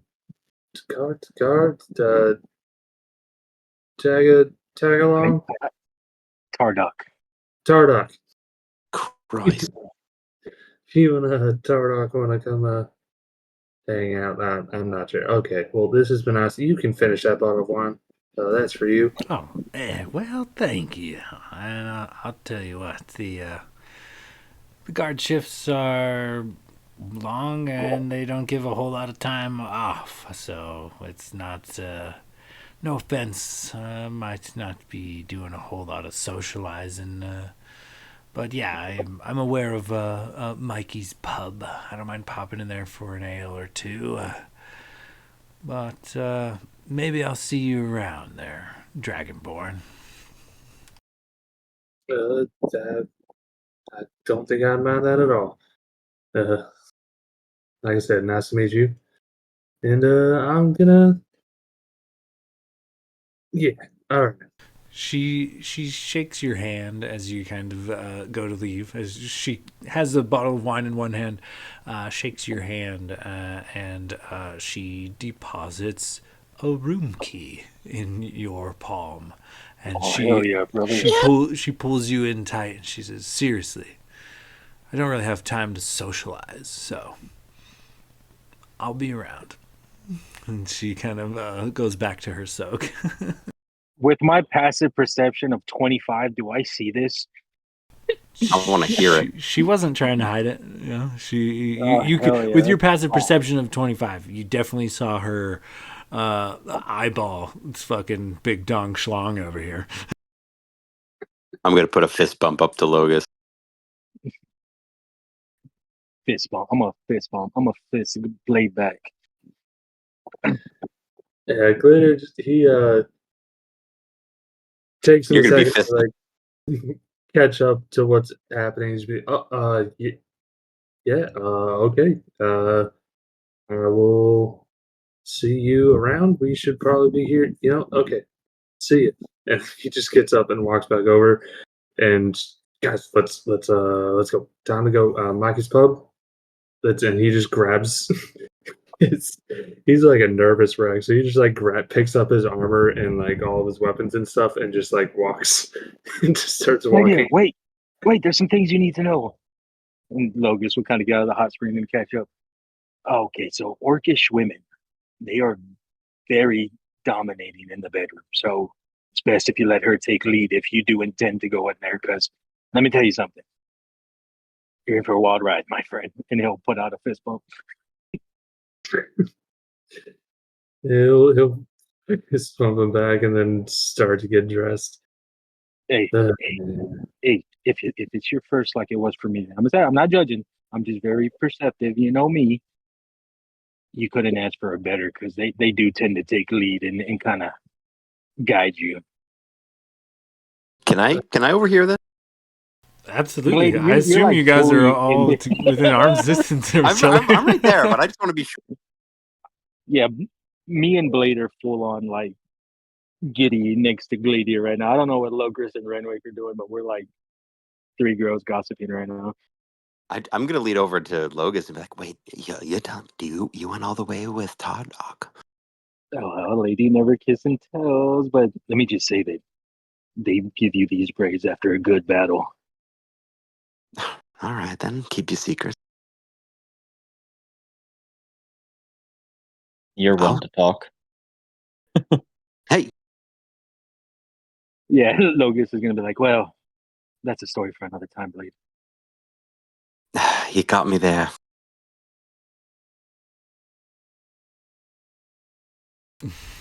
All right. So as you guys kind of collect your things, tell me how you proceed. Haven't heard much from Renwick or Locris. I assume you guys are just enjoying a good soak.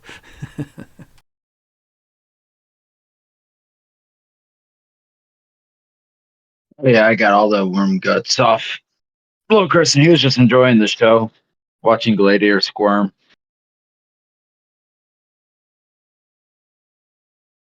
Oh, before we leave, Zito, I'm sorry for bothering you again.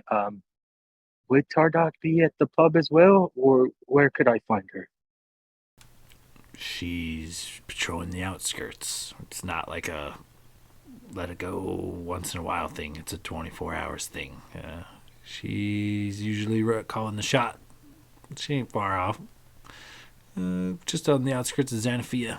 Wander about her a bit. I'm sure you'll find her. Okay, thank you. Enjoy your soak. She starts pounding this bottle of wine that Gladiator gave her. I don't know, fellas. This thing about the infection has me worried. These woods are usually some of the purest things out of the land. If something's infecting the woods or the creatures within the woods, that's not good.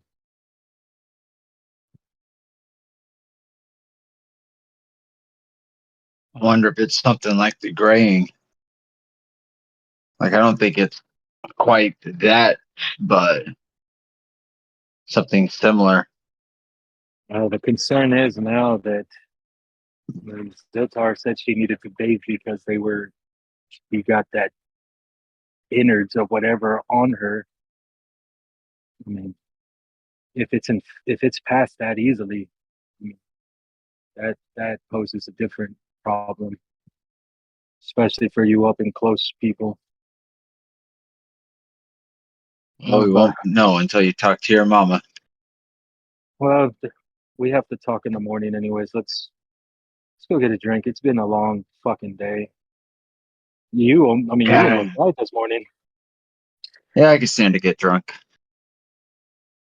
Logus will lead him, back up the trees and to where Mikey's pub is at. All right. Mikey's Pub is actually not that big of a building, but there is just, as you guys approach, not only is there music, but there's like a loud ruckus. You see at this, it's just a bit bigger than a normal house, but it is packed full of people. There are cheersing, there are celebrating, they're all talking. Some of them are hanging out the windows with their drinks. It is completely packed. And as you kind of walk in, you get the usual hospitality. Well, howdy, stranger, or hi there, Logus. So nice to see you. And as you guys kind of make your way into this kind of crowded bar, first thing you notice right away is the currency situation here in Xanathia is a little off. The barkeep is definitely, Mikey. He's a gnomish fella, and he's kind of running around behind the bar, handing out beverages as quickly as he can. But you notice that he does take a coin, a couple of coppers or a couple of silver here and there, but he also takes trade. One guy tosses out a couple of tools or maybe a good boot knife, and that's worth a couple rounds of ales. One thing that seems to be trading not only between the bartender and the peoples is chickens. Apparently, a solid laying hen is worth about 4 ales. And chickens seem to be getting passed back and forth. And even some people pay with coin and they get change, and maybe it's a trade essentially. You could get some change that's a living chicken, or maybe some eggs, or maybe some other produce or something. It seems to be very fluid here. It's rules are kind of out the window. You see a couple of guys playing some bar games, playing some cards. Not only are they betting coins, but the occasional livestock or random fowl kind of running around. And about 1 in every 3 customers actually has some sort of animal. You've got dogs, cats, raccoons, squirrels, various other forest critters. There's a wide array of birds and whatnot chirping and constantly adding to the cacophony of chaos. But as you guys enter, Mikey's like, "Oh, Logos, back again from your adventures. Hey, this one's on me." And Mikey pours a round of honeyed ales for you and your allies, gestures to an open table for you lot to sit down. He says, "Oh, it's a busy night tonight there, Logos, so you let me know if you need anything, but first round's on me." He brings you guys a tray of booze. Thanks, Mikey. Guys, have y'all ever had elvish honeyed ale? And he'll like hand out the cup to everyone. I'm about to.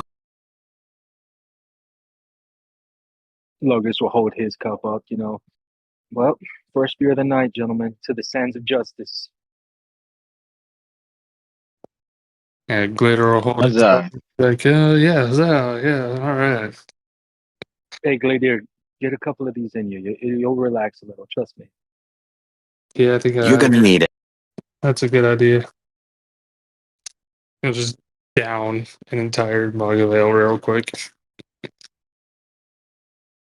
So the honeyed ale is very sweet, but it is also very, very strong. If you're chugging them, I'm going to have to get a Constitution saving throw.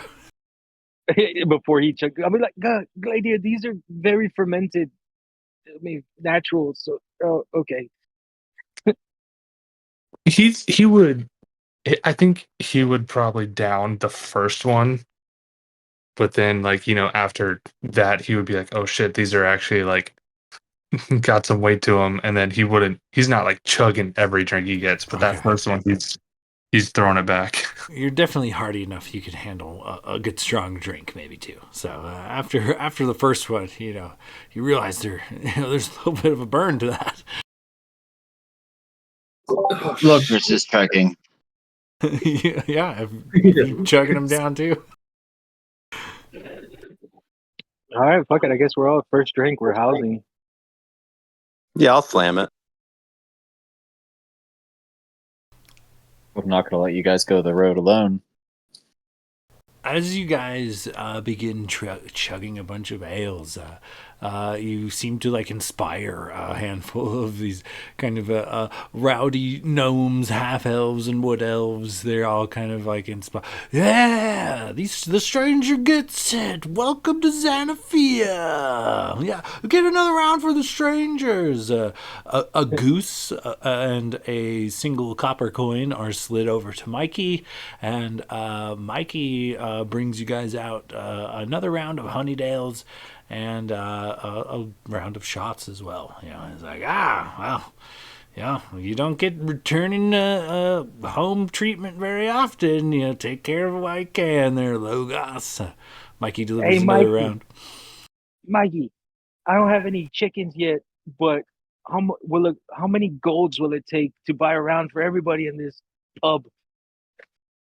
Everybody just kind of cheers when you say that, the people near you are like throwing their hats up. Most people around you are very inebriated at this point. And Mikey kind of counts on one hand, fingers on one hand. He's like, I don't know, call it 10. Here's 20. Give me 2 rounds for everybody. Logus is back in fucking town. And he like puts his cup up and houses it.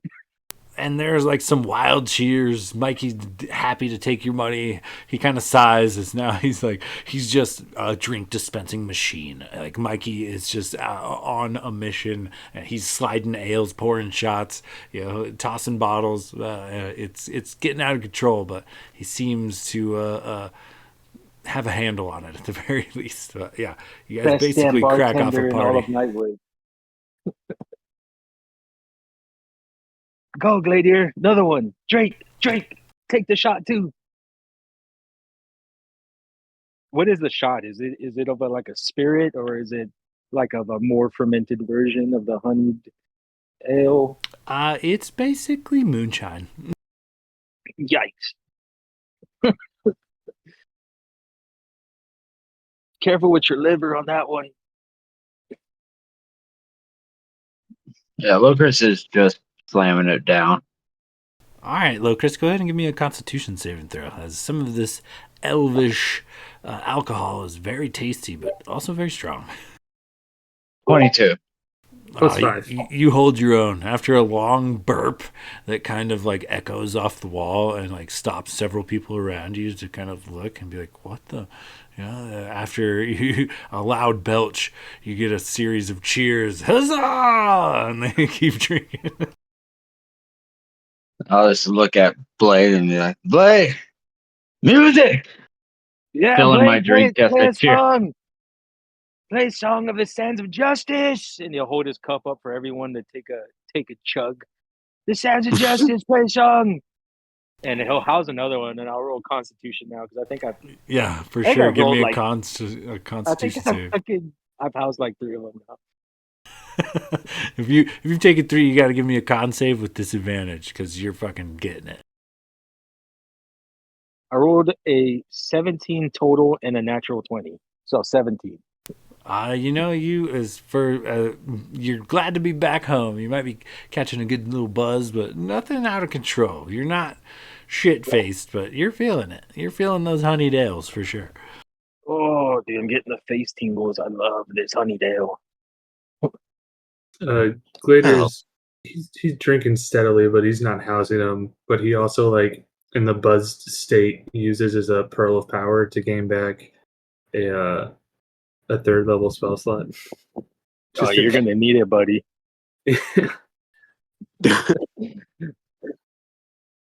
May I suggest that you take another shot? Yeah, look, take a shot of that, man. It's basically Are you casting suggestion on me, Blade Silverstring? I might be, my friend. Logus will hold out his little shot glass. Come on, I'll take it with you. Come on, it's your night. Oh man, what's the saving throw on that? And I meant 2nd level, not Hmm. 3rd level, because that's my lesser restoration. But yeah, what's the saving throw for your suggestion? 20. Good luck. 20? God bless. Jeez, and is it wisdom? Correct. Jesus, I have Oh, a you're pretty +11 wise, though. to my wisdom saves. He is wise. I think Nat 1. I mean, I might be Oh, no. wrong, but isn't suggestion like a charm spell? I'm pretty sure Gladier's straight up immune to stuff like that. Oh yeah, that's right. Is that a charmed effect? Oh, you know what? I think it is. Yeah, so that just doesn't work on me outright. He's that weird alien that the Force doesn't work on in episode 1. Something with a T, yeah. I'm just like, what? Well, why don't you have another drink and I'll persuade. Suggestion? What do you mean suggest? I don't. That shit doesn't work on me. No, he's not casting spells. He's suggesting as a friend, as a buddy. Another A drink will do you friend. good. He did the weird finger moves that he does. No, Oh he's my getting God, ready Glady, to you play his overthink. lute. He's getting ready to play his lute. He's just warming up his fingers. You're thinking too much. Just Yeah. gaslighting the shit out of his. Actually, no, it's just verbal and material. It's not somatic. So I wouldn't have even seen you do any sort of like magical arcane hand movements. I mean, you can't see anything anyways. So, Oh, anyways, fair point. all right, all right. If everyone is demanding so, I will sing a song. Song, song, song. Imagine we're all banging on the table.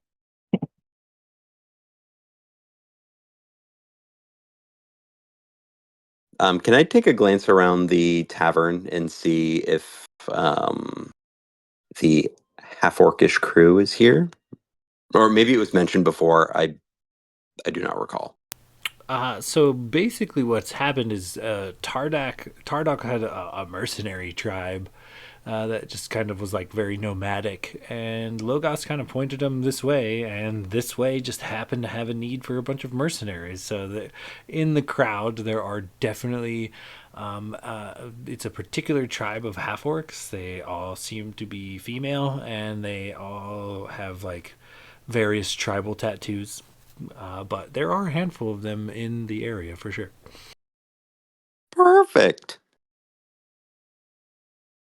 So I guess Blade is going to take a step onto one of the tables, probably the one we're sitting at. Kind of maybe jump up on the table, take a shot, and or the one that Gladiator didn't take. Okay, give me a Constitution saving throw because that's pretty strong. Oh my God! If this goes bad, this Plus is 5. You're within 10 feet of me, I'm assuming. Thanks for the aid, my friend. Let's see. Oh, con save. Ooh, not my best. So you said +5? Yeah. 1d20 plus. All right. You can also add a d6 with my reaction ability, Cosmic Omen. Oh my God. Okay. I don't get to use it often because I'm always far away from everybody. So that's without the d6. For 2, so 22.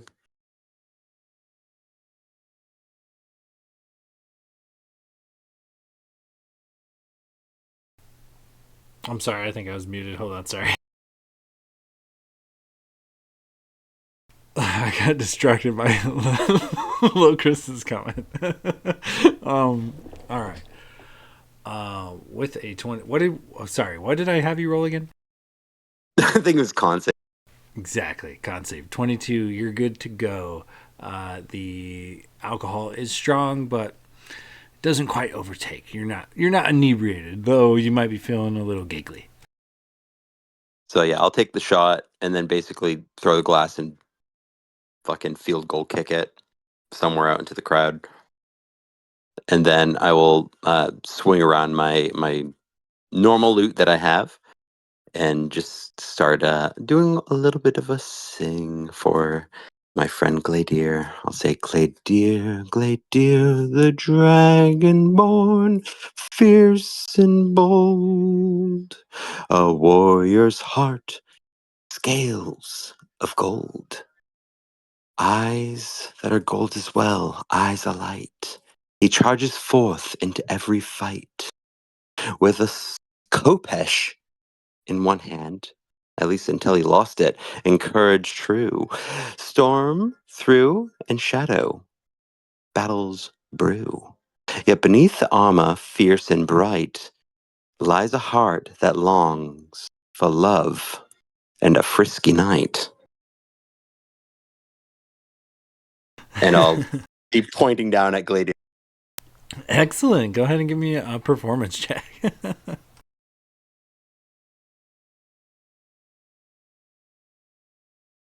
I know you probably don't need it, but go ahead and add another D6. And can I use my Bardic book for that as well? Oh, for I sure. do have it attuned. Yeah, if you got it attuned, you're good to go.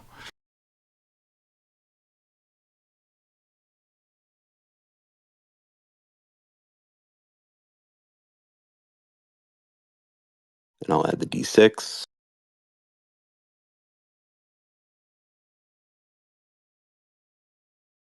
For 31. With a 31, I mean, this whole rowdy, noisy bar just kind of is just brought to silence during your performance as you regale them with your tune and your lyrics. It's a stunning performance. I mean, not only do they erupt into applause, handfuls of coins are thrown at your feet, as well as several fowl. You get a few chickens and even a duck thrown at you. Aside from probably a good 20-30 gold pieces worth of various coins, kind of adds up. The whole crowd just kind of goes wild at the perspective of Blade Silverstring jamming a song, and definitely starts some rumors of talking, particularly amongst some of the perhaps more single type of bachelorettes, if you will, in the bar as they kind of eyeball Gladier. I'll go ahead and bow down amongst the audience, and I'd be like, well, if you need anything else, and I'll wink my eye, I'll be right here, and I'll take a seat.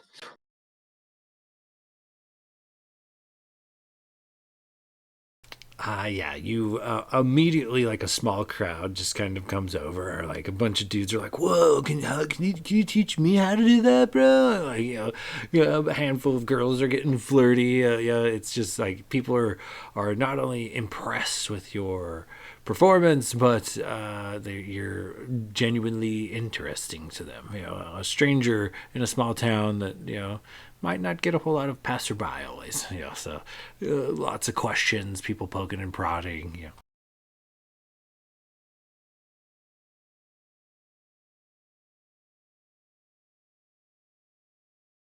There you go, Blade. Dear Blade hyped you up so much, man. If you can't pull anything from this, man, I don't know. Yeah, no, I definitely I didn't notice that. It's hard to miss. Full placement quad. Yeah, thank you to Blade. That was a great song. I didn't realize he'd written anything about us. I'm like, oh, no problem, as like people are swarming me. Love you, brother. Try to fist bump him, but someone like tackles me and just moves my arm. So tell me more about that move you did with your finger on the lute. They're all like, they're all curious. It's at about this point that Laura Lay walks into the bar. And though the bar doesn't change a bit, the ruckus still kind of continues, kind of rowdy, wordless, and without seemingly any signal, people just kind of part out of her way. When she walks into the bar, the sea of people kind of parts, and she walks right up to Mikey, and she doesn't say a word. As soon as she walks right up and tries to get his attention, he has already began pouring a tall glass of wine and sets it out for her. And she smiles and reaches for her coin purse, but Mikey waves her off. Nah, you're fine. You're good here. She, well, thank you, Mikey. And she grabs her glass. notices you all kind of hanging around. She makes her way over to the table, sits down next to you guys. I hope you all don't mind. She sits down and takes a hefty draught off of her glass of wine. I figured y'all would find your way down here eventually. Most of us do. And some random like gnome just kind of runs up, and he's got a shot in each hand, and he's like, "Who are they? I owe ya." And she's like, "Well, that you do." And she takes the shot, cheers him, throws it back. Brief discomfort from the potent whiskey, but she's like, huh, getting stronger every year. And goes back to, kind of, so what y'all talking about? What are we doing here today? Well, me and Blade are trying to find my friend here, a lady friend. Because he seems to be a little shy, a little bashful, right, Blade? And Blade's over there all getting swarmed. Just incoherent noises. Well, isn't that sweet, all you young folks and your courting? That's just wow. But it's funny that you came here. Noticed a bunch of these half-orc ladies around. I did come to get quite familiar with one on my adventures by the name of Tardok. Oh, I like her. She's nice, broad shoulders. She's the one who gave me this braid. She braided my hair. I was wondering what are they doing here? I kind of want to see if she'll tell me what's going on on her own. Well, we're a little short-handed. Had a little bit of a mishap, but she came right along at the right time. Her and her mercenary warriors, and they're keen folk, keen on nature. They take care of things around here just about as like we would. They have a keen respect for the earth and the natural elements, and it just seemed like a good fit. And I'll be damned if it wasn't. They're handy folk. Yeah, I'm kind of the one that sent her in this direction. Said I was coming this way. She said that she would, head this way. They were looking for work, and it seems that they just so happened to come across you of all people. Isn't that a big coincidence? Well, maybe things just line up like they should sometimes. Can I get an insight? When she was talking about the what they were doing here, if she seemed worried at all or something. Yeah, go ahead and give me an insight check. I'll say with advantage since it's your madre. You know her very well. Thank God for advantage, dude. Oh my God, I rolled a 3 and a 2. Plus 10 for 13. There, you get a distinct feeling that maybe she's not telling you everything, but a little furrow of the brow.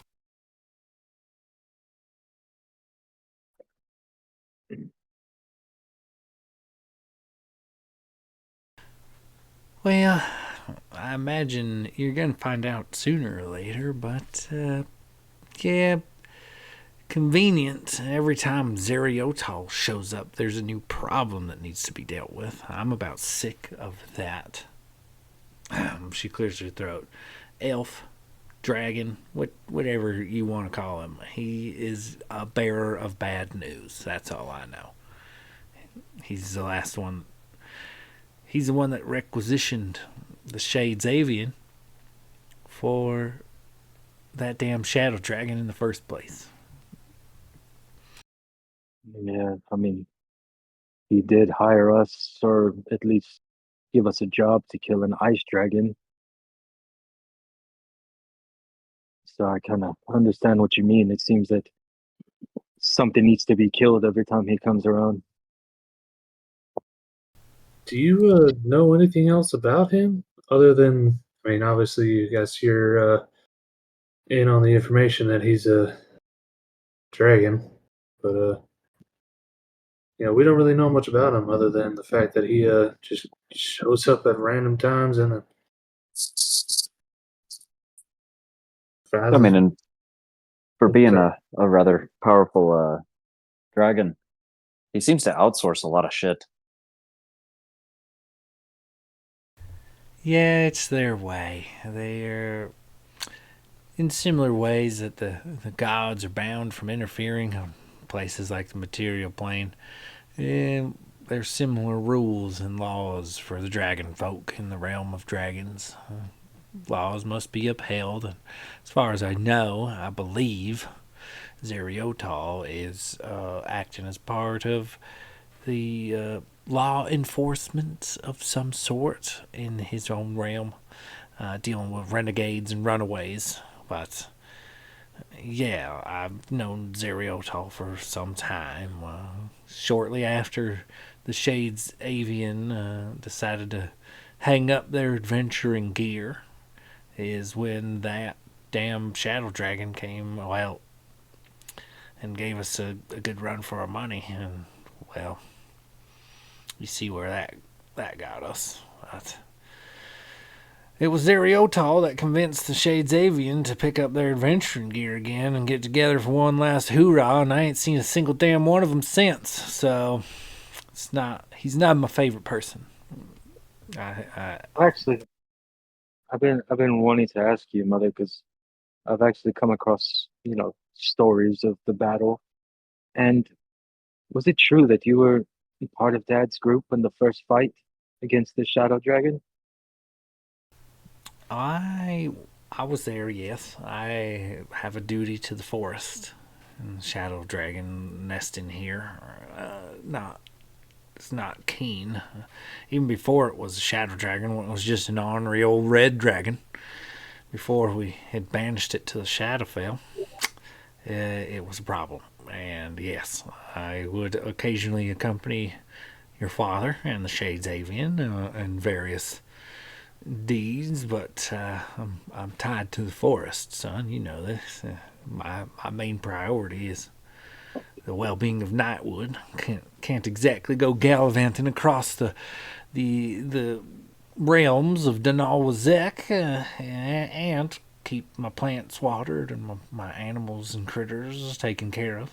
So couldn't go on all their adventures, but on a handful that were local, yeah, I did enjoy a good monster battle or two in my time. Well, the reason I ask is I know Father has slayed many beasts and dragons before. What made this one so formidable that he couldn't best it twice? I don't know. It was somehow smarter than the others. See, dragons are usually pretty vain. The good aligned ones maybe a little less. Zeriotal might seem like he has everything together, but yeah, I've seen him, seen his butthole pucker when I dropped a copper coin on the ground. He's got that dragon urge just like the rest of them. Well, I'm not sure. Something clever about that dragon, just the way it moved, the way it talked.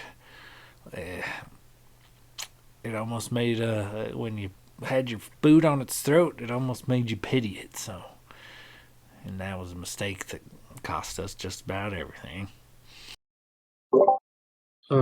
Being dragonborn and potentially having like a somewhat, at least for the beginnings of my life, like a noble upbringing where I imagine I had some sort of education.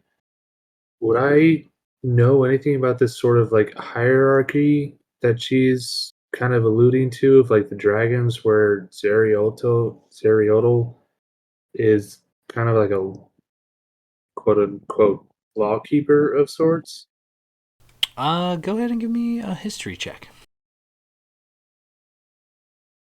History is not great for me at all. I have a +0. That is a 3. I don't know shit. You've heard of the realm of dragons in like children's storybooks, but Okay. nothing substantial. Fair enough.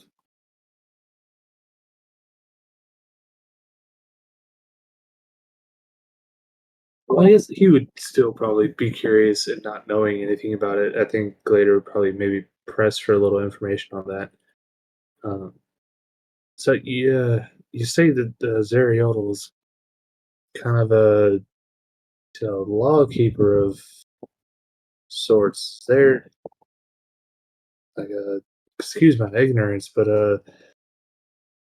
in their realm, or I guess their hierarchy, is there some sort of like governing body between these dragons? Because I mean, the only dragons I've personally seen and dealt with and experienced myself. I mean, we've fought some. We've obviously there's the shadow dragon that attacked here multiple times, but like they don't really seem to have I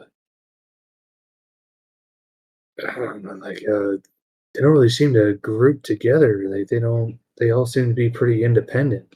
Like, is there a different like sect of them that where they're actually like have a community of sorts, like you do here? Well, of sorts, I guess.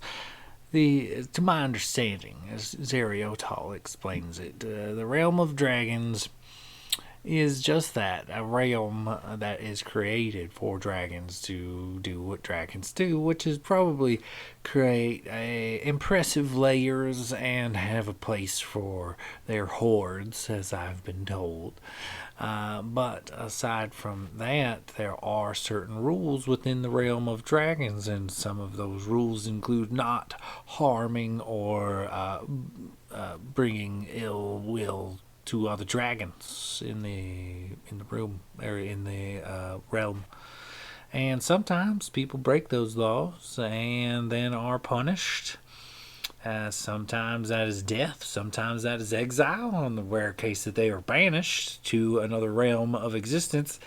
Someone like Zeriotal will usually journey to that realm to kind of give the locals a heads up, so their realm is not just constantly sowing chaos every time they have to banish someone for violating their rules. But as far as I know, I think the metallic dragons seem to have a hand up on the chromatic dragons. I think it seems like the metallic dragons seem to run the realm of dragons, as it were. But a lot of these dragons, when they come out, well, first of all, dragons are just naturally ornery kind of critters. But on the second hand, most of them are either banished here or criminals that have escaped the realm of dragons, which is also a taboo and somewhat illegal process for the governing body of dragons. They're trying to regulate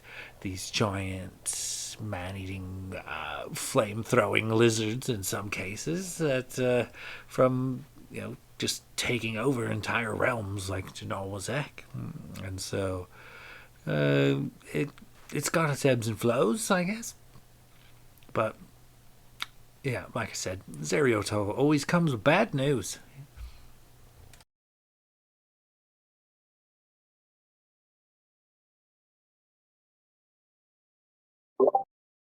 Yeah, I guess it seems he does.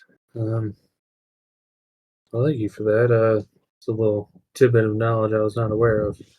It's a beautiful plane. It's a beautiful realm. I've seen into it, though I've never been myself.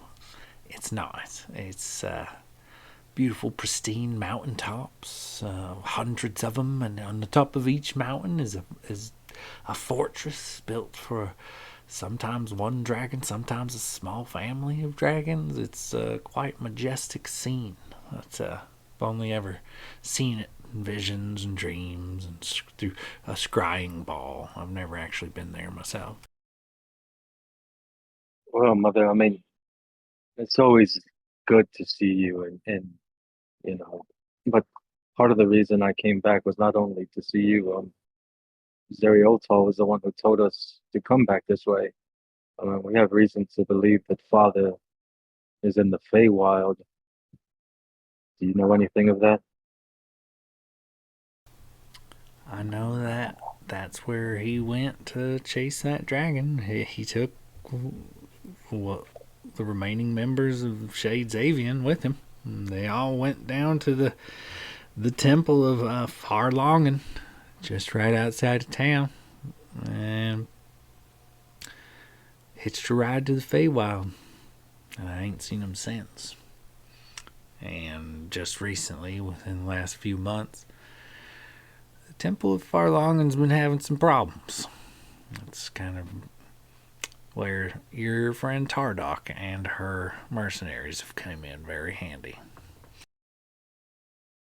So the infection is coming from the temple then. It's not even an infection, Logos. It's not a disease or anything I've ever seen before. It's corruption, I think. Something is corrupting the forest and in and around that temple, and it affects the plants, it affects the animals, and we didn't know it for a while.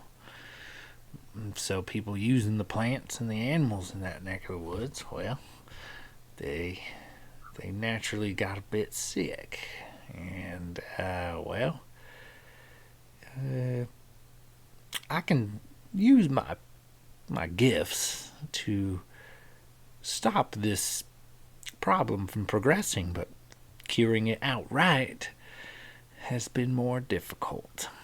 But whatever is corrupting the forest is slowly seeping into the plants and animals and peoples who rely upon it. I fear it's already got a handful of our locals here, and well, maybe this isn't the best place for this conversation, but yeah, we got a handful of folks in the sick tree, and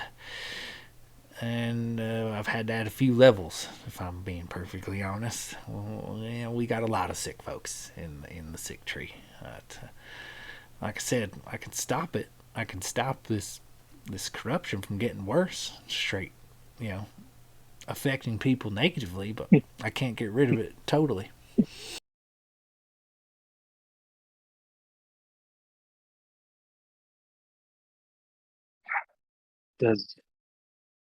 What happens to the people when they're infected? Is it a death sentence? She swallows hard, and she says, maybe we just take a walk, son. Well, this might not be the spot for it. She kind of sets her wine down. She says, come here, follow me. I'm gonna be honest with you, Ma. I'm a little buzzed. I'm a little drunk right now, but I mean, all right. Hey, I'll get up and follow her. I'll be back.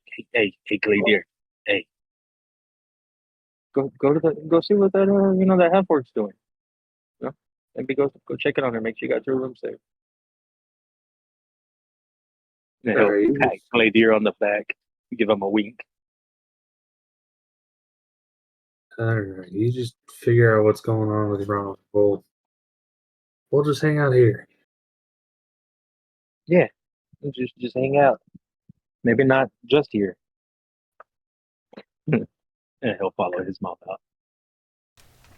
Yeah, she leads you down just a couple of trees to what they call the medicine tree. It's where your community would come to like buy in or sell or trade salves or various healing herbs. There's a lot that this jungle forest kind of has to offer.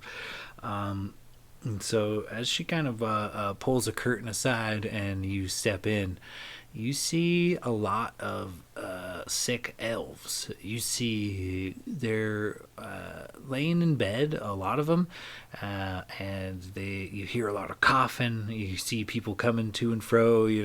They're being taken care of. There's people getting bandages changed. There's food being served. Little wet nurses kind of running around everywhere. So your mom kind of continues, it's not a curse or a poison or a disease. But as you kind of walk, she kind of shows you guys examples. You see like black veins kind of course outward on some of these people. Sometimes it's an arm, a hand, a neck, their face. She says, veins of black kind of course outward, growing over time over the afflicted's body. Common symptoms include a rasping cough and or hallucinations.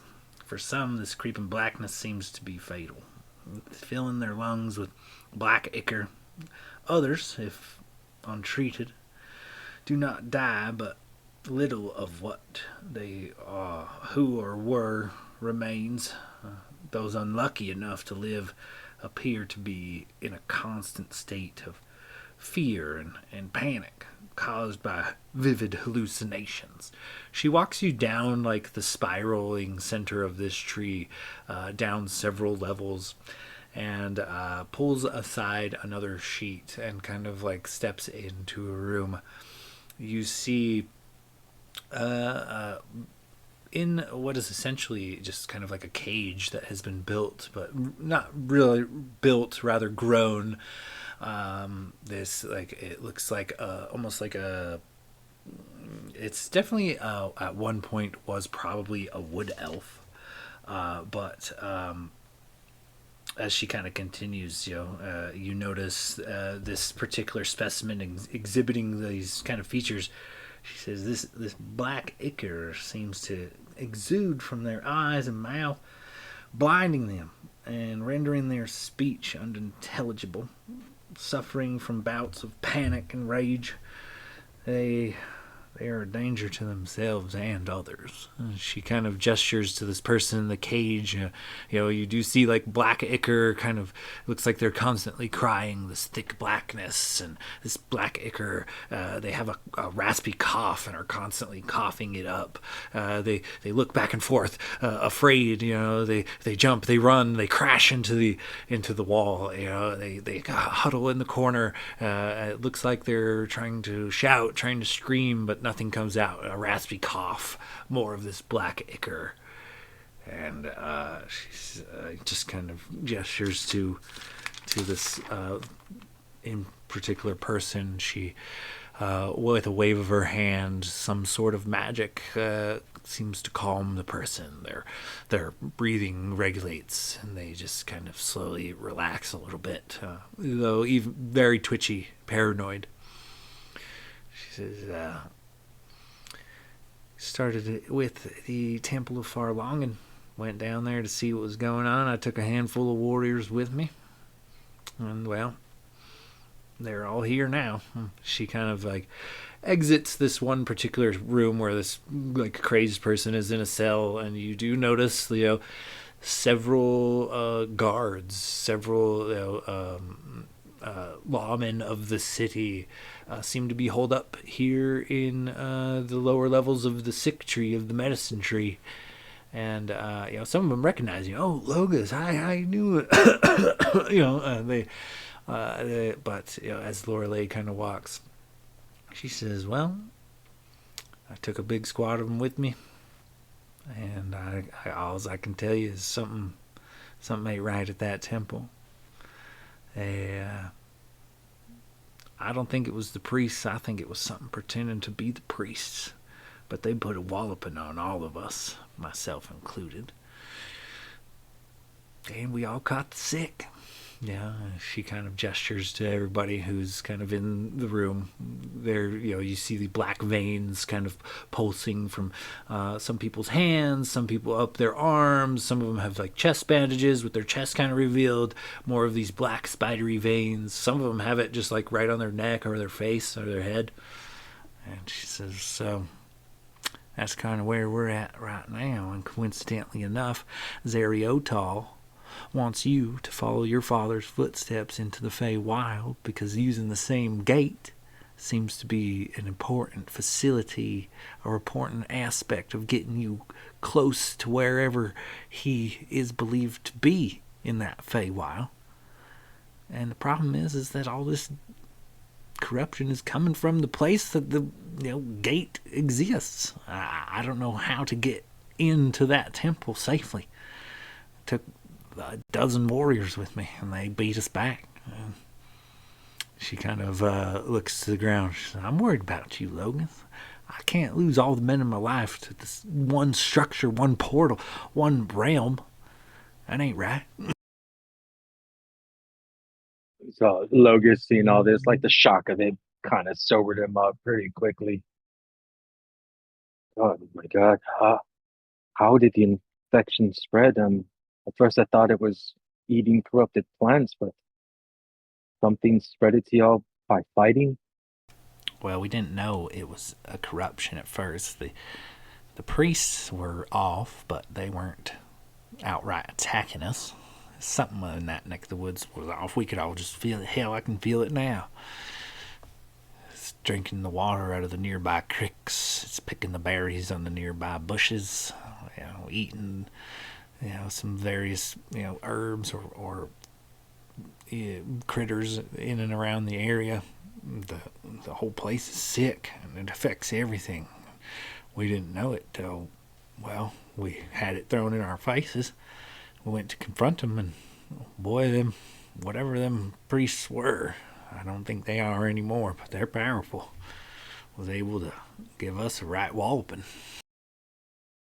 Did any of you get it from having their blood or anything splashed on your body? Or maybe in your mouth or eyes or something? Well, it seems to be spread through not only the surrounding area, but yes, most of us that were struck in that particular combat are now carrying marks of this corruption. We're all tied to the forest, and the forest is tied to something dark for the time being. It's gonna kind of click to Logus and wait, are you sick, mother? Do you have this? She slides one of her legs out of her shawl, and you see big black veins going up and down one of her legs. We have to find a cure. We have to do something. I can't lose you, especially, or any of these people. What have they said? What can we do? I'm not sure, Logus. I'm spending every waking second I got stopping these people from getting worse. Like I said, I can stop it dead in its tracks. It ain't getting worse. I just can't get rid of it. And I don't have the time or the energy to get back into that temple. I've tried. And I'm afraid to send Tardok's people in. For if they have the same fate, then I'm really going to be tapped with even more soldiers that I got to take care of. And the fact is, some of the more aggressive animals have been kind of drawn to the area. I'll be damned if Tardok doesn't kill a big-ass boar or bear or even pythons coming all corrupted, slithering in our direction. It's Tardok and our people keeping us relatively safe, so it's catch-22. I don't know what to do about it. I was hoping Zeriotal would have some other option of rather than sending my son and his newfound friends into what appears to be certain destruction. I don't think you fully I think you may be underestimating us a little bit. We've may not look it, but these men that I'm with we've been through so much. We've killed beasts, dragons, toppled regimes.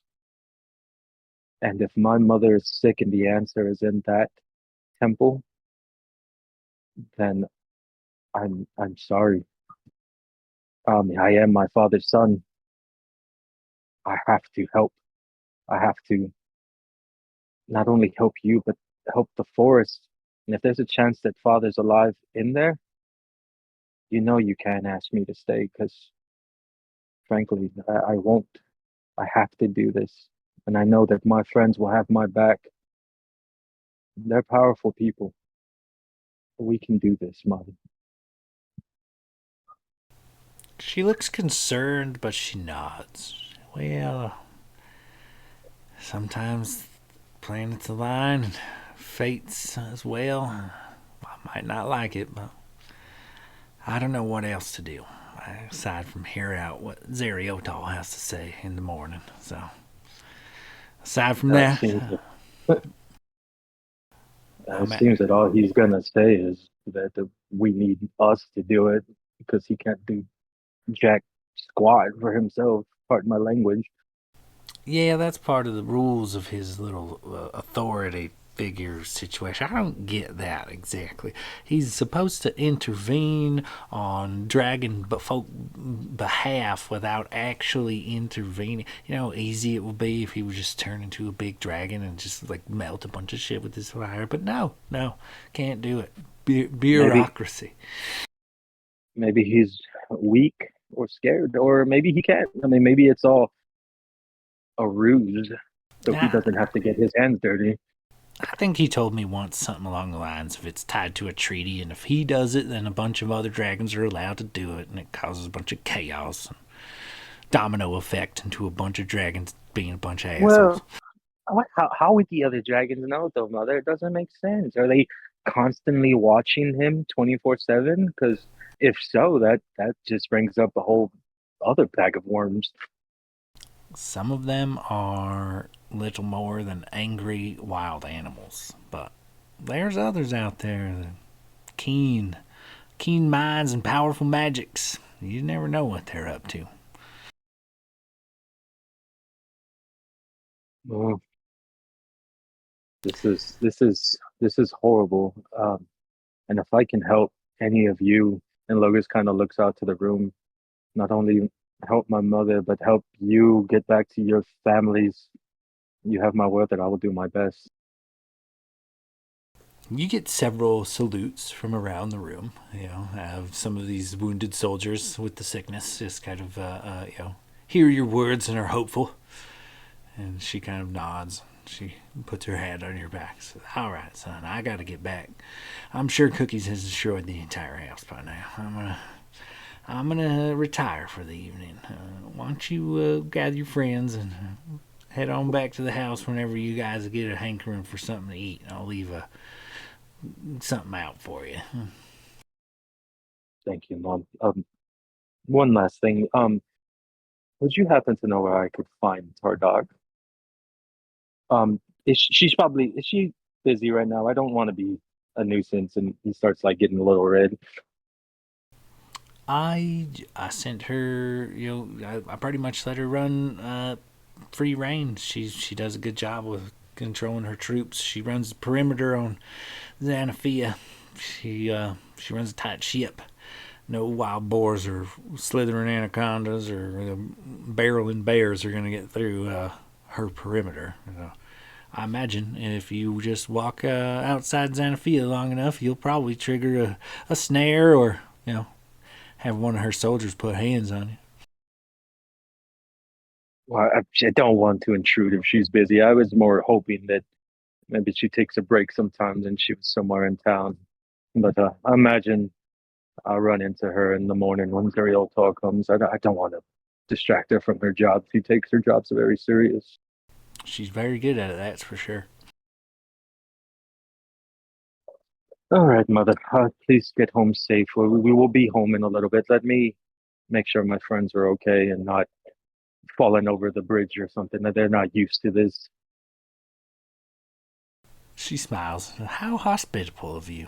All right, run along. I got a few patients I need to work some spells on, but I'm heading home right after this myself."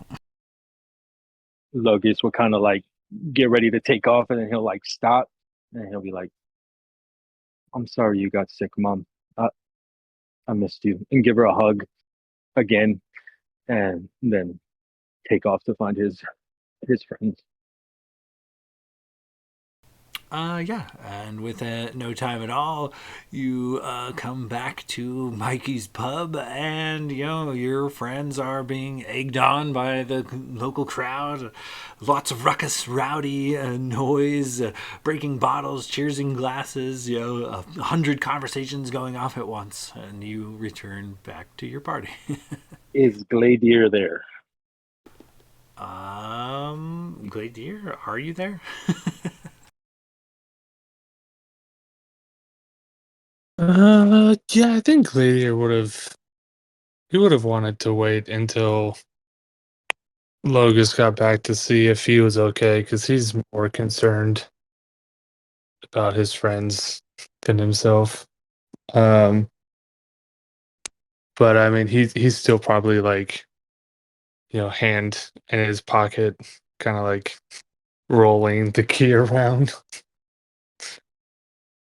Good job, Logus. Your story just cock blocked. Well, he doesn't have to be a goody two shoes all the time. He could have done this.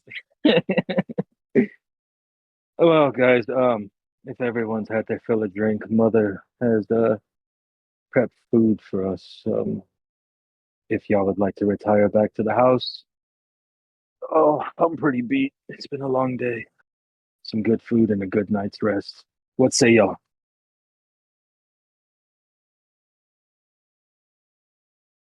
That sounds like a hell of a plan to me, and seems like Gladier's got company for the evening.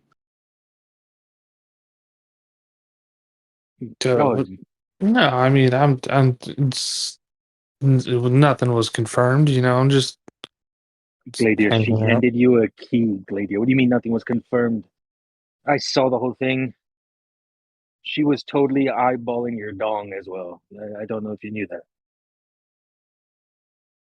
I definitely didn't notice that. Sort of hard not to notice. Renwick looks at you from eye level.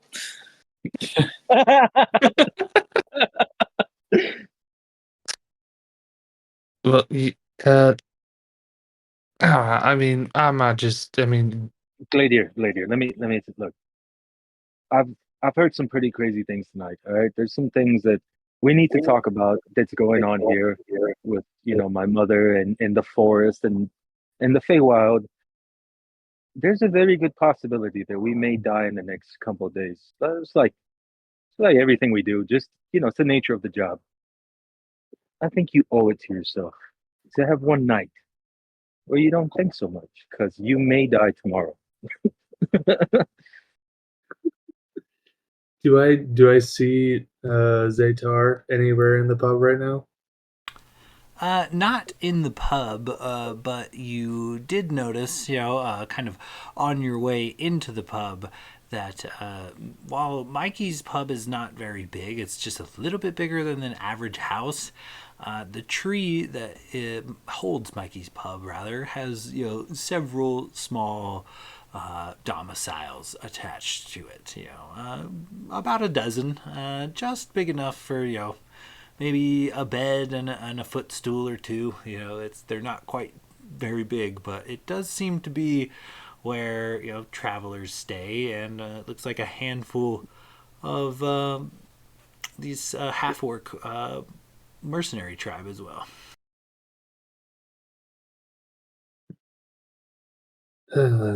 Shit. Are you guys gonna fill me in on everything tomorrow?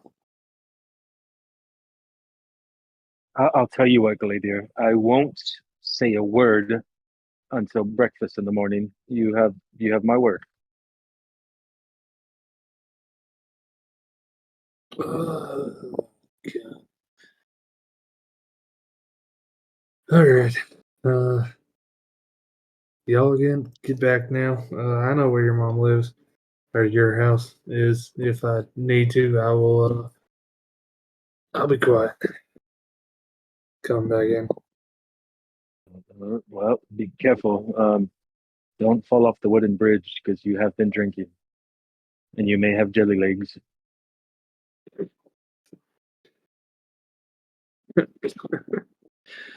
Jelly Literally lips. shake his head and then just down another drink, and then I guess start trying different doors with the keys. Con It's save. He has another drink. Yeah, go ahead and make a con. You're probably your first con save for the night, actually, and the key is clearly labeled room 3. Okay. Con save is an 18. I mean, it's potent booze, but you hold your own. You know, it's got a nice burn. Yeah, he'll just kind of do like a wave and a half nod to everyone, and then walk off. Logus will look over the Blade, all proud. They grew up so fast, don't they, Blade? I know, he really just took off, on his own. Kind of pushed him out of the nest and off he flew.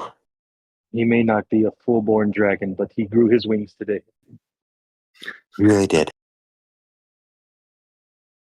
And I'll just kind of like lean over to Logus and put my arm around him and just be like, oh, so proud of him. And we're just watching Gladier walk off to this lady's room and like two proud parents. And as he's walking off, I'm going to be like, Gladia, as you venture near, please look forth and find the key to your heart and that of the one that you find tonight. And yeah, I just want to give him a little inspo. Excellent. For And sure. there's some inspo on that performance, dude. Well, Oof. as Gladier makes his way up towards Zetar's room, and the party returns to Logos's childhood home, I think this is probably a good spot to bookmark our tale for the time, fellas. Excellent. And I just want to say before we finish, can I have Archie kind of like flying, like kind of tailing him a little bit?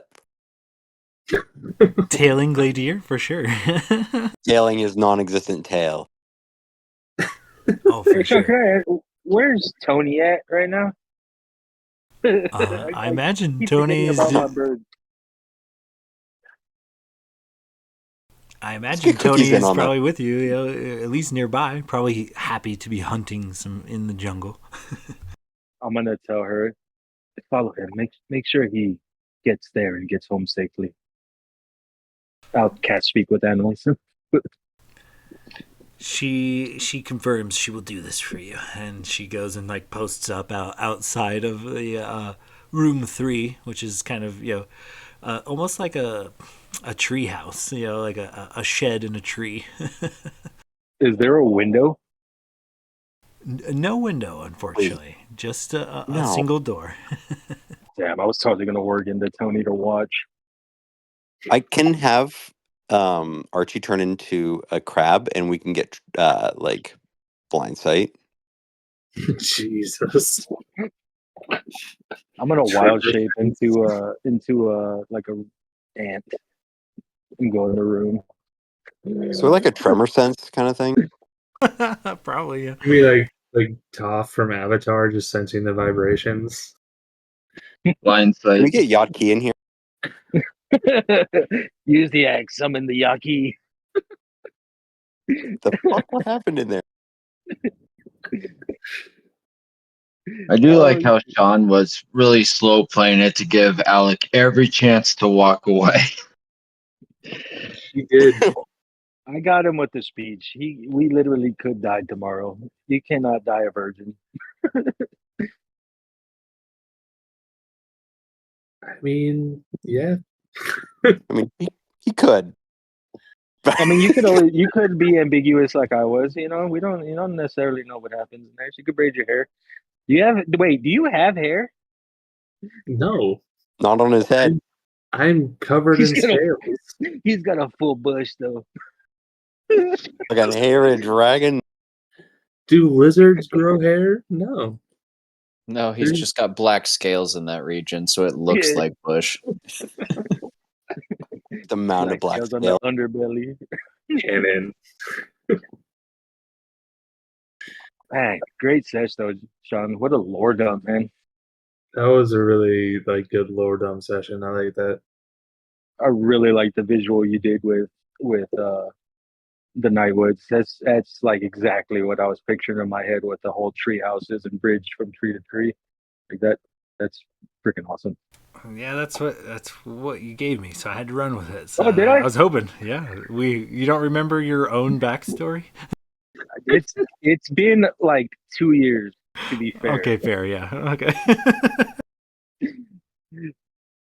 That was great, Yeah. though. I'm super that's excited great. to see where this goes. Nervous too. Our parents don't usually bode well in these arcs, so very nervous. Oh, speaking of, so I think the next couple of Wednesdays are wonky for us. Are we scrapping these future sessions? Or are we just doing it on like a Monday or like a Friday or something? Like I forget all the specifics, so we might have to touch base before next week. Yeah, I Well, think we last I had knew it was talked going to be like about try for a shifting Monday. days. I mean, Like I'm Mondays for the next few weeks. I can do Monday for the next 2 weeks if that's the plan. I just wasn't sure what the plan was. I think I work Monday night, but when I work nights, it's pretty flexible, so I could play while I'm at work because I'm pretty isolated. So if we need to do it Monday night, I'm game. I can't do next week, just because I'm on the cruise. Don't So cruises have Wi-Fi? what? Yeah, Don't, seriously. don't cruises have Wi-Fi? Yeah, I gotta pay for that shit though. It's expensive. But yeah, so I can't do next week. So next week, maybe if you guys want to do like a Miriam, did I say that right? Miriam, how Rama. disrespectful. Marama, It's Merima. God. Marama. If you guys want to that one and just Logus, I think you have my character sheet. Yeah, I almost got you killed last time though. So Yeah. Don't do this to me, Anthony. you Please. might want to ask someone else this time because I legit almost got you killed. Yeah. Well, I can send it to the group chat and there just my character sheet, the PDF, if one of you guys want to run. We all have access to it also on D&D Beyond Oh, okay. Well, Yeah. because if you Alec shared is yours. out, Only Anthony won't. if Alec is out next week, is everyone else good? Should you keep it Wednesday? Be less complicated. I mean, Wednesday works better for me. I think that works for me too. Yeah. Damn. Yeah, let's call her next Wednesday then. And I think it's the following Wednesday, like the day before Thanksgiving, where we should probably just scrap, right? Well, the following one, Dakota won't be around. Yeah, I can't do that Wednesday. I could potentially do Monday, but I'll be gone from like Wednesday to Sunday. Can we do Monday the 18th instead of Wednesday the 20th? I also can't do Wednesday the 20th, so it's got to be before then, or if we're not going to scrap it. Thanksgiving week, the one I'm gonna miss is the 27th. Oh, that's right. Yeah. Sean was Thanksgiving gone is Tuesday, the- Wednesday, Thursday for the tattoo. Yeah, my old lady's got a tattoo Yeah. appointment.